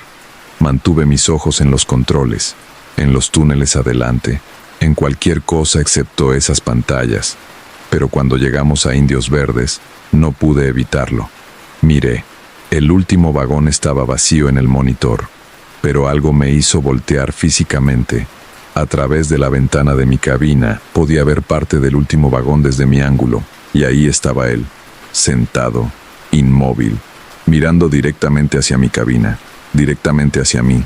Por primera vez vi su cara claramente, pálida, con ojos vacíos y una expresión de súplica desesperada, como si quisiera decirme algo, como si necesitara ayuda, pero estaba muerto. Había estado muerto durante 20 años, y sin embargo, cada noche, volvía a vivir sus últimos minutos, subiendo al último tren, sentándose en el último vagón, muriendo lentamente mientras el tren atravesaba la ciudad, llegando a Indios Verdes y desapareciendo, solo para repetirlo todo la noche siguiente, atrapado en un bucle eterno de su propia muerte. Cerré los ojos con fuerza. Cuando los abrí, él se había ido. Esa fue mi última noche como conductor de metro. Presenté mi renuncia a la mañana siguiente. Les dije que había conseguido otro trabajo, que era una mejor oportunidad. No hicieron muchas preguntas. Hay una rotación alta de personal en los turnos nocturnos. Ahora trabajo en una oficina. Horario de 9 a 5. Sin turnos nocturnos, sin túneles oscuros, sin trenes vacíos. Pero a veces, cuando viajo en el metro como pasajero, evito la línea 3. Y nunca, bajo ninguna circunstancia, tomo el último tren de la noche. Porque sé que él todavía está ahí, Fernando Reyes, sentado en el último vagón, viviendo su muerte una y otra vez, esperando que alguien finalmente lo ayude, pero nadie puede ayudarlo, porque nadie quiere admitir que está ahí. Es más fácil decir que los conductores están alucinando, que el estrés les está jugando trucos, que las cámaras tienen fallas técnicas. Es más fácil que aceptar la verdad, que algunos pasajeros nunca llegan a su destino final, que algunos se quedan atrapados, repitiendo el mismo viaje eternamente, que el último tren de la noche lleva más que solo pasajeros vivos. Lleva memorias, lleva dolor, lleva los últimos momentos de personas que murieron solas en la oscuridad de esos túneles, y seguirán viajando, noche tras noche, hasta que alguien finalmente los vea, los reconozca, los recuerde, pero nadie quiere ver. Porque una vez que ves, una vez que realmente ves, ya no puedes dejar de ver. Y yo vi, y por eso tuve que irme, porque Fernando Reyes no era el único. En mis últimas noches empecé a ver otros, una mujer en el cuarto vagón, un adolescente en el segundo, todos inmóviles, todos muertos, todos atrapados. El metro está lleno de ellos, los pasajeros que nunca llegaron a casa. Y si alguna vez viajas en el último tren de la noche, en cualquier línea, en cualquier ciudad, y ves a alguien sentado completamente inmóvil, sin reaccionar a nada, con la mirada vacía, no te acerques, no intentes ayudar, solo baja en la siguiente estación, porque ellos no necesitan tu ayuda, ya es demasiado tarde para ellos. Lo único que puedes hacer es asegurarte de no convertirte en uno más. Eso es lo que Esteban compartió conmigo. Me dijo que ahora evita completamente el metro cuando puede, que prefiere caminar o tomar el autobús, cualquier cosa menos volver a esos túneles. Si alguna vez has trabajado en transporte público nocturno, o si has viajado solo de madrugada y has visto a alguien que simplemente no parecía correcto, déjalo en los comentarios. A veces los que murieron solos siguen buscando compañía en sus últimos viajes. Cuídate mucho, viaja seguro, y nos vemos en la siguiente historia. Que descanses bien.